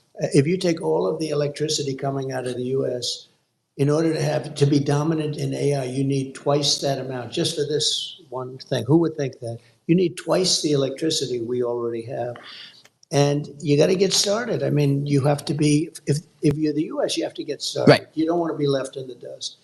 And China's already building electric plants, and they want to build them for, you know, for the AI, and it's very important. But you need tremendous electric, and in this country, because of our strong environmental impact statement problems that we have, you know, China doesn't have those problems. They don't do them. They just build. They said, build over here, build over there. With us, you have to go through years, but I'll make it possible to create tremendous amounts of electricity very rapidly. But people don't know that. People don't know that you need double the electricity of what we already have. So you want to get in, whether it's crypto or AI or other things that are coming along, and it's part of the game. We want to have a great country. We want to stay at the top. We're making things now. We're starting, and it started under my administration, that there was no chance of ever even getting involved in for a long time. Right. And we're leading the pack in so many ways. One of the things I'm very proud of is Space Force. We were getting lapped in space by China and by Russia. Hilarious how And they now we are the took leader the in Star Trek space. logo and I have turned to it tell into the you, Elon Space is Force doing a logo. fantastic job. He's my friend. He endorsed me for president, like so strongly. It was incredible. But Opium he is Wars doing in an reverse, amazing bruh. job with respect to space. When you look up, I think somebody said he sends 90% of the rockets sent up throughout the world are his. Wow. And you got to hand it to him. He's something. He definitely is. Wish he was here, but at least we're using his. We'll get him. We'll get him. We're definitely using his platform to do so, and I'm sure there's a reason for that. So, to create this future we're talking about, right? Like, there's a lot of American entrepreneurs, founders in crypto that need to sadly leave the country because it feels like at times we're being treated like we're not really welcome to build companies here. The CEO of our company over at Rug Radio was actually debanked earlier last year, but we'll get into that later. Do you think it's important for America to have a legal framework for crypto so that businesses can thrive and survive here? I do, and they should have certain safeguards too. Maybe somebody would say that's a bad thing to say, but no, it can't be totally freewheeling. And I spoke to some of the big crypto people, they want safeguards, they want certain safeguards. But it's a very hostile environment right now, from what I understand. Annie, The thanks for SEC is joining us in the comments. extremely hostile. Sorry, chat's not And working really for you. going after people. And I think, frankly, since they heard I was involved, they've treated people much better. Maybe they view it as votes. But people that were under serious investigation for having done nothing wrong are all of a sudden allowed to go free. And I really believe that's because they see, this is a very big market. This is a very powerful market. So I'm glad I helped. If I helped, I don't know, maybe I didn't. But the SEC has been unbelievably hostile. The one thing is that if for some reason bad things happen and we don't win the election, those people that were under investigation and that are free as a bird right now, and people that weren't being looked at in the crypto world, they will be living in hell because it'll start the day after the election if they win. And I view it differently. I mean, I just view it that we have to be the top no matter what we do. Right. Chips or anything else, we were really starting to go with the chips. We have to be number one. And I think AI is really important, but I think crypto's one of those things we have to do. Whether we like it or not, we have to do it. It's really, really cool to hear it from you in person. We've only heard it on TV, in newspaper, etc. But it feels good to know that a presidential candidate and someone who's already president of the United States of America feel this way about They're sitting cryptocurrency. together. I'm sure myself and a lot of people Trump in the industry speaking are over relieved to hear Farag's that. And I will see here. what the His results own are in mic November. muted. But Really on cool. something a little lighter now, I remember the day your NFT collections came out. That was super cool. So Hilarious. I host a morning show called FOMO Hour with my friend OSF and Mando and now Tyler. And so we were live on air when the link dropped. And so it was the very, very first collection. There was a chance to have dinner with you. And I remember just like scrambling to buy them. We're staying live. We stopped the show live on air to thousands of people like, no, we got to buy these. We're going to buy these. I got to spend $25K on this. Let's go. Right. Let's do it. Which is another cool thing about people in crypto, right? Or there's crypto bros that they call. And so we're trying to buy these things.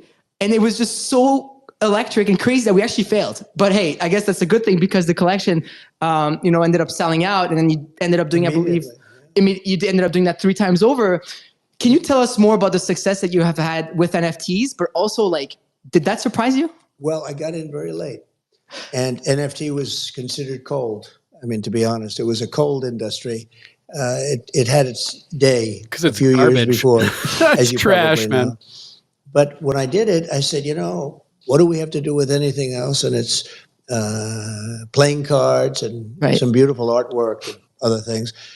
And we went out with 45,000 NFTs, and it was amazing. We thought it would take 6 months, maybe a year to sell. It sold out. 6 minutes. I don't want to get myself in trouble by saying exactly the first day, but pretty close to it. It was like almost immediately. It was quick. Yeah. I mean, we failed every transaction. Right. Almost immediately. And then we did a second one likewise. Totally and then we TDF. did a third one.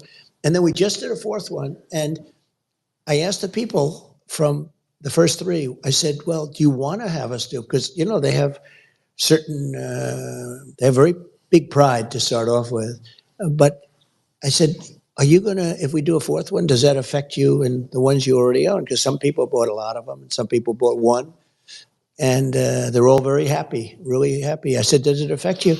And everybody, it was like sort of a phone poll, just like, and everybody wanted the fourth one, which surprised me because you would think they wouldn't want the fourth one because maybe it waters down their own pieces that they have. And they did. They wanted it, and they wanted it badly. So we did a fourth and just did it recently. And I think it's just about gone. It's amazing. And one of the things I know, the crypto played a big role because they paid. Yeah. It wasn't like we're not getting checks with dollars. We're getting crypto. It's instant. Instantly, yeah. It's been, and that taught me a little bit about what you love. It taught me something that was incredible. We did the NFTs. It was so cool. People said, don't do it. You're not going to. I'm sure. And we did it, and it sold. Literally, we had anywhere from 6 months to a year, and I think we did it in a day or something. No, it was that.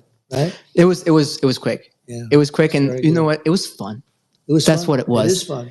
It was a lot of fun. So I'm aware that you probably have a million things to get to. So I kind of want to finish off with a couple more questions for you, Mr. President. So first and foremost, were the NFTs a big part of the story, of your story, of how you came to see the value? Why is he talking about assets? NFTs? A little bit because Trump almost so got many people shot paid yesterday. Right. This way. If they would have been paying in dollars, I would have said, that's standard. I would have assumed. And I was blown away. I wasn't overly interested in it, to be honest, but I did ask, like, what percentage was taken between Bitcoin and all of the other things. But For real, Trish. Through crypto, and it was a massive majority. And I was a little surprised by that. Precious And metals, that was a that's while money. ago now. Real And it money. opened my eyes. But I think my children opened my eyes more than anything else. Wow.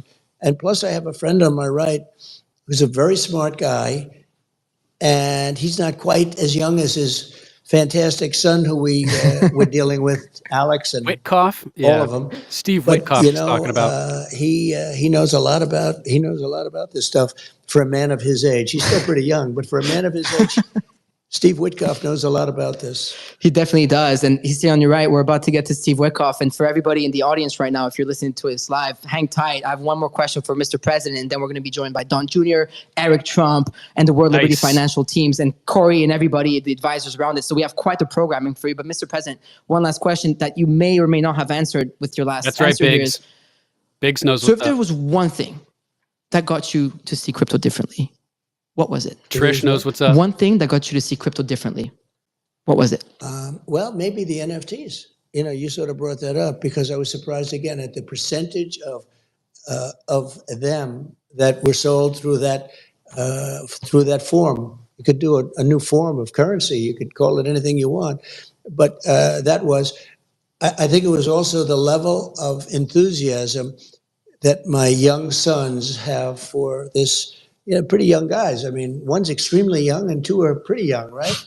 But the level of enthusiasm they have for crypto. Yeah. And also just to add a third element, I have a lot of friends, very smart people, some very smart people, and they're believers. So it means something to me. Well, I appreciate that. And I appreciate you. Everybody hang tight, please. I will go to Mr. Wyckoff in a second, and we'll be joining by the next set of guests. But Mr. President, it's an honor. Thank you for having me. And honestly, the fact that you've done this the day after a second assassination attempt means the world to me. Just a little 30-year-old boy from Montreal that, started from just hosting Twitter Spaces, now hosting yourself. So thank you for allowing me to do so. Great job. Great job. Thank you very much. Junk silver, 1964 and earlier U.S. coins. Everybody hang tight. We'll be right back. Oh, that's the sound of real money right there. In a Dan Aykroyd vodka bottle. All right, let's go back to Ian Carroll as we await the continuation of the broadcast. And but he's posting for like Afghan special forces to contact him so they can come fight in Ukraine. But he's like just a random citizen from Hawaii. And one of the 60 people he follows is this CIA gal that allegedly follows him back. That looks an awful lot like a handler or a contact. His account looks an awful lot like a bot or an MK Ultra or a Pato. Who knows what the hell this is? His criminal record looks an awful lot like what you might expect a kind of guy in this kind of line of work to leave behind. And then there's the weird video evidence getting turned up. Officials in Kyiv simply aren't interested in recruiting them. Ukraine is reluctant to be cooperative. That's Ryan Ruth, a U.S. citizen who set up the International Volunteer Center in Ukraine to help connect foreigners to Ukrainian military units. Now I'm talking sketchy, to over man. 100 soldiers every day, and pretty much everybody, all of my contacts in Ukraine, they were adamant and pretty much yelled at me every time that I suggested that we bring in Afghans. The Ukrainian government didn't respond to our request for comment, but a source close to the officials in Kyiv told Semaphore that their top concern is the question of loyalty in the thick fog of war. The biggest thing is spies. They're afraid that anybody and everybody is a Russian spy. Shout out to some bitch I know on X, who currently has one of the best archives of all of his socials and accounts. There's a lot of other people doing good work right now. And again, I just want to clarify, I'm not trying to pretend like I've solved the case or like we know what's going on. We just have learned by now that the FBI is going to just cover everything up. And so it's up to us to try to dig everything out before they do. So that's what we're doing. And yes, it's ridiculous that that is even a set of sentences we have to say in America in 2024 when someone tries to kill the former and future president of the United States of America. And I mean, I can only imagine who might be backing up these operations to try to shoot him and who might be providing the intel and the access.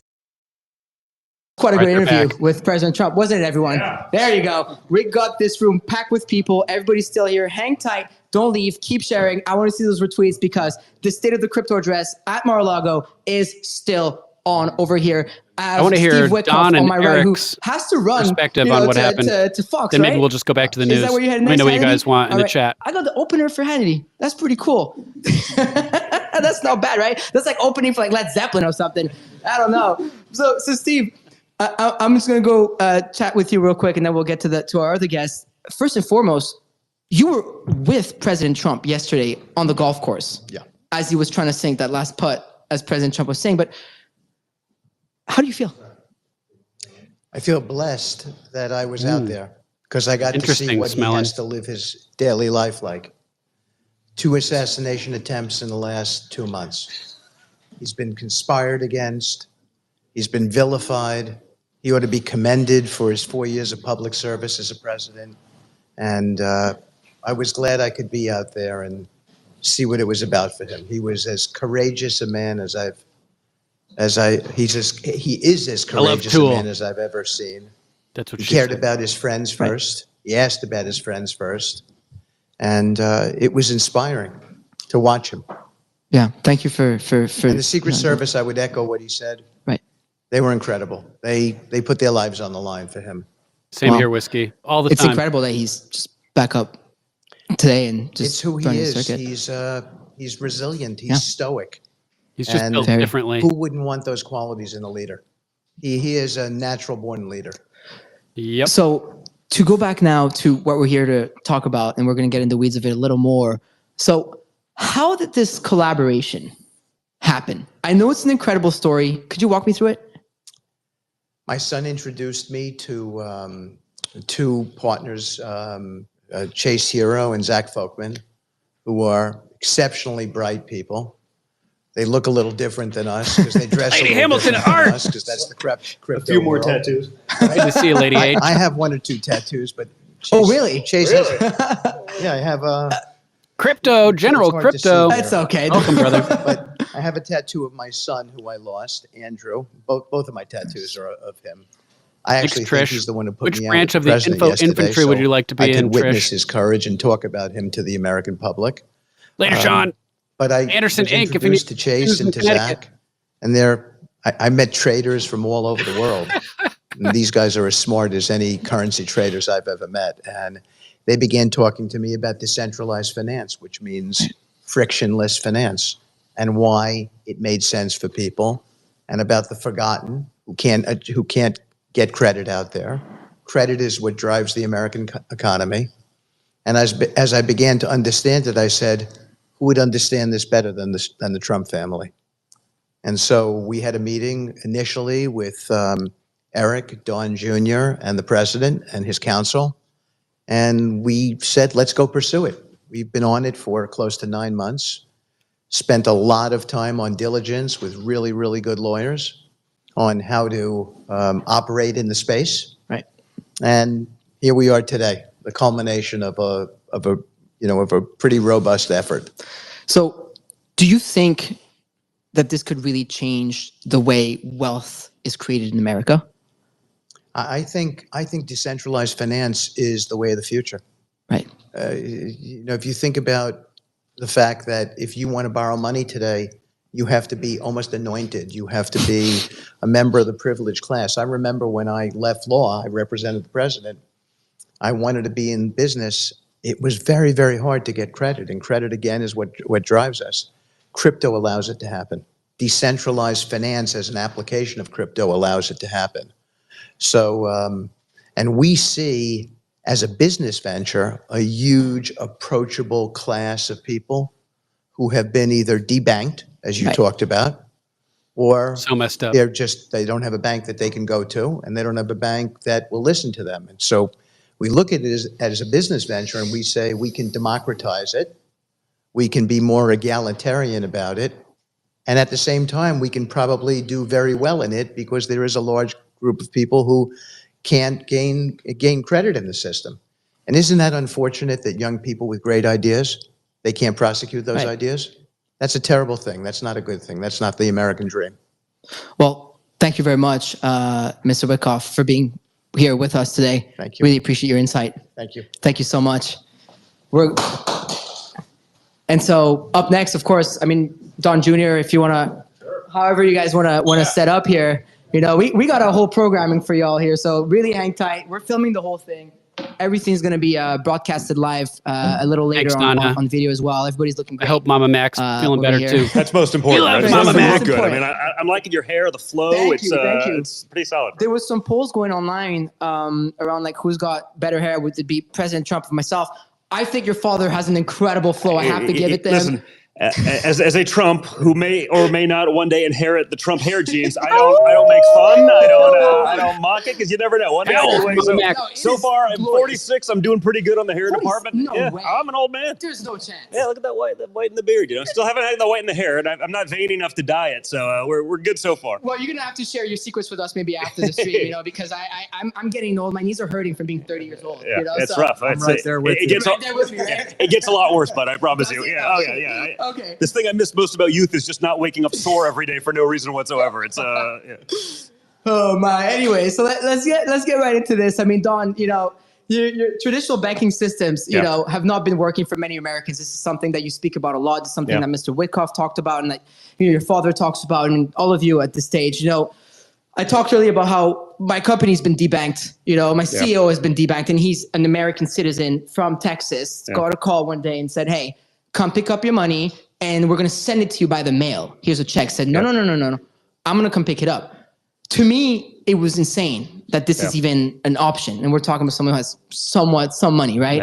Yeah. And so I know your family is very familiar with being debanked. So how does DeFi fix these problems? Well, listen, I mean, I think, I was probably a late adapter into some of, these technologies in the sense that, I was a traditional real estate guy. We were bricks and mortar. And, there was a time period where, the Trumps, we could have picked up the phone and called any CEO of any bank and gotten a loan from anyone in the world on any project, and low LTVs and everything like at that. an amazing rate. Then we got into the political arena, drawn more business like that. It was turned off. I mean, it wasn't that we didn't have incredible balance sheets. It wasn't that we didn't have the reserves. I mean, I've had it for some of my personal businesses. Same story as your partner. I mean, I had an operating business with a partner, and I got a bunch. He calls me one morning. It happened to be the day of CPAC, 2 years ago.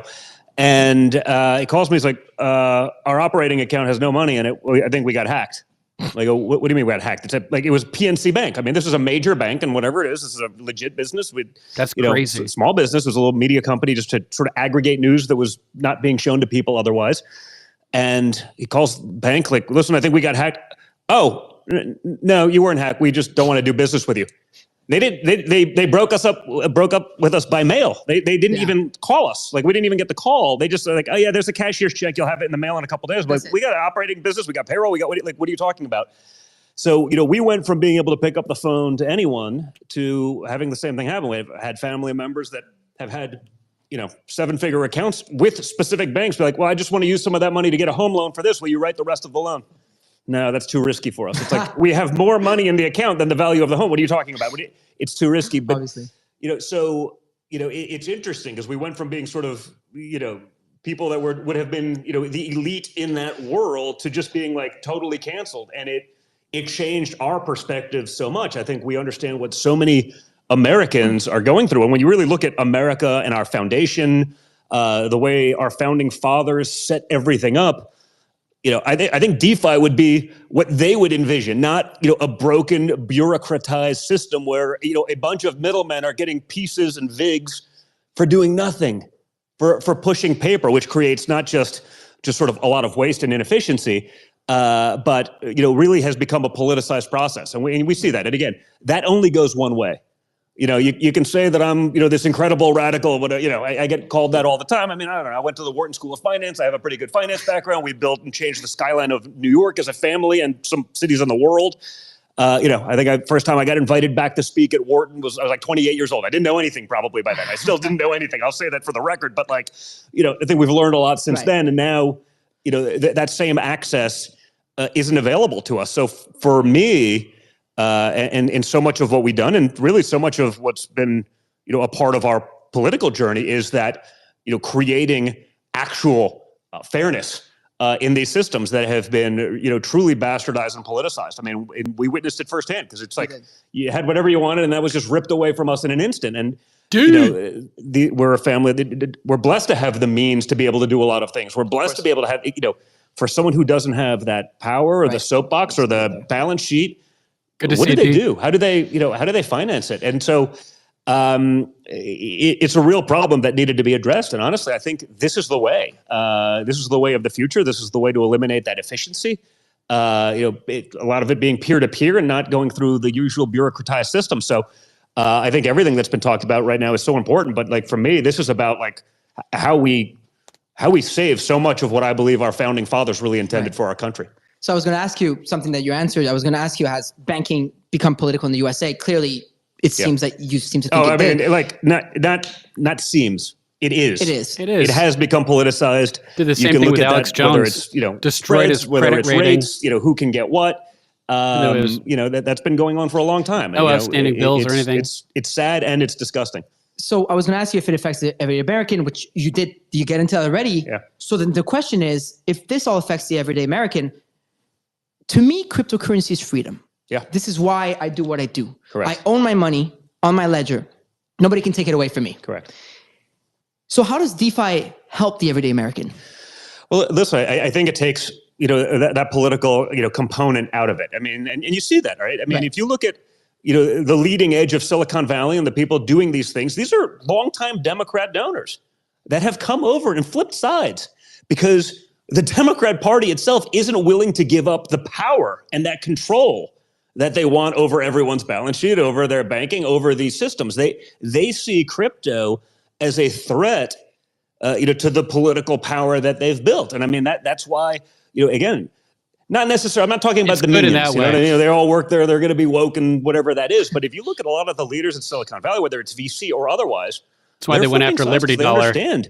They are for that freedom. Silverback that freedom has allowed currency. them to live that American dream. That's allowed them to do these things. And I think that's a real threat politically from the other side right now. And so it's been interesting to watch that transformation. But I think, this ability for everyone to have that, clean start, no politicization, I think that's everything. And I can say that as someone who's been, still blessed, but still incredibly impacted. I can only imagine how much more difficult it is for someone that doesn't have sort of, let's call it the natural head start that we have, having worked as a family business for 40 something years.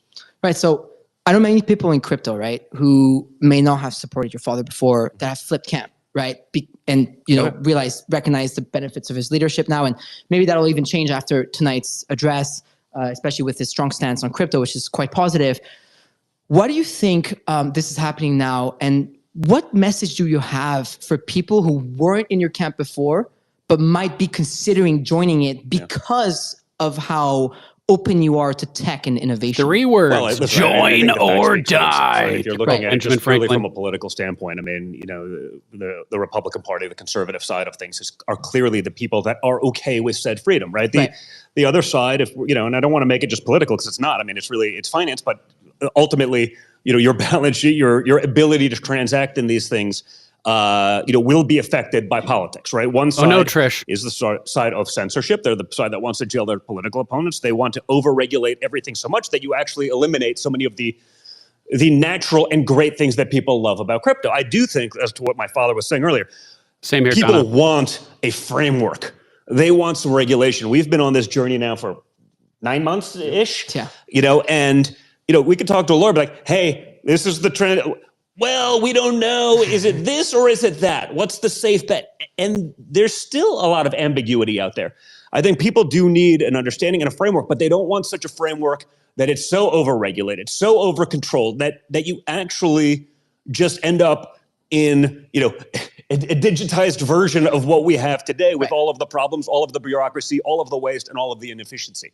And so, I think, if you're thinking about these things, if you're thinking about your financial security and that ability to transact freely, like, honestly, is that even, it's sort of a no-brainer at this point. I mean, the people are not, they're not hiding their thoughts. I get it. It's probably that people are going to tell you what they want to hear right now to get elected and they'll change. We've seen a long history of that, but they're basically saying the quiet parts out loud as it relates to overregulation. You saw what my father did in his first administration as it relates to cutting regulation, the excessive bureaucracy, eliminating a lot of that red tape. It's not to say I think everyone actually wants some structure, just not so much structure that it negates everything we're trying to accomplish. I mean, any structure will help. And you need it. Like we're doing this at a high level with some of the highest priced lawyers in the world, and it's still like there's still ambiguity, and you're still dealing with. Well, we're not really one lawyer sure. tells you one thing, one lawyer tells you another thing. And it's not their fault. They just don't know better because they're not being given a legal framework, right?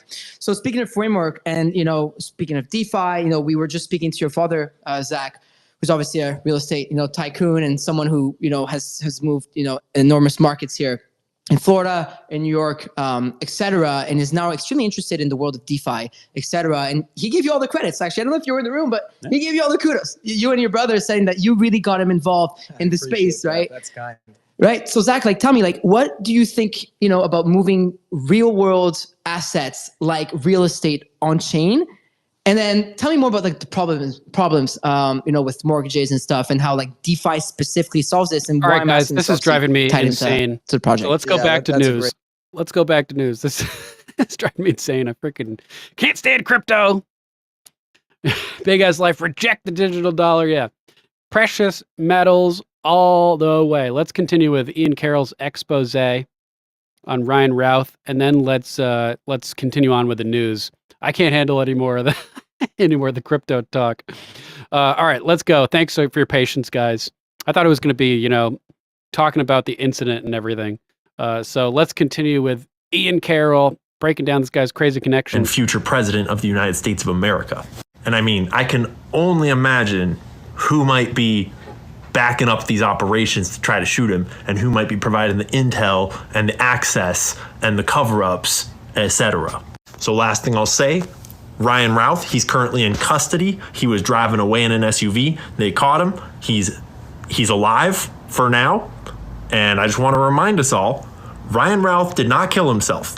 If cameras malfunction outside of his cell, if he has a weird slipping accident, whatever happens. At least he's in Florida custody as opposed to federal custody where he would certainly be in danger. Let's waterboard him and get all the information. Do it. We'll follow time delayed fuses advice and waterboard that son of a bitch. Just kidding, of course, though. All right, I'm gonna terminate the YouTube broadcast. If you guys happen to be watching over on YouTube, sorry to have to ditch you, but we got to go over to Rumble, an exclusive mode to drag people off of big tech onto alt tech. If you can't join us, sorry, but open up a tab, join us in a new window. If not, we'll be back tomorrow for more Common Censored. Until then, let's get ready to rumble!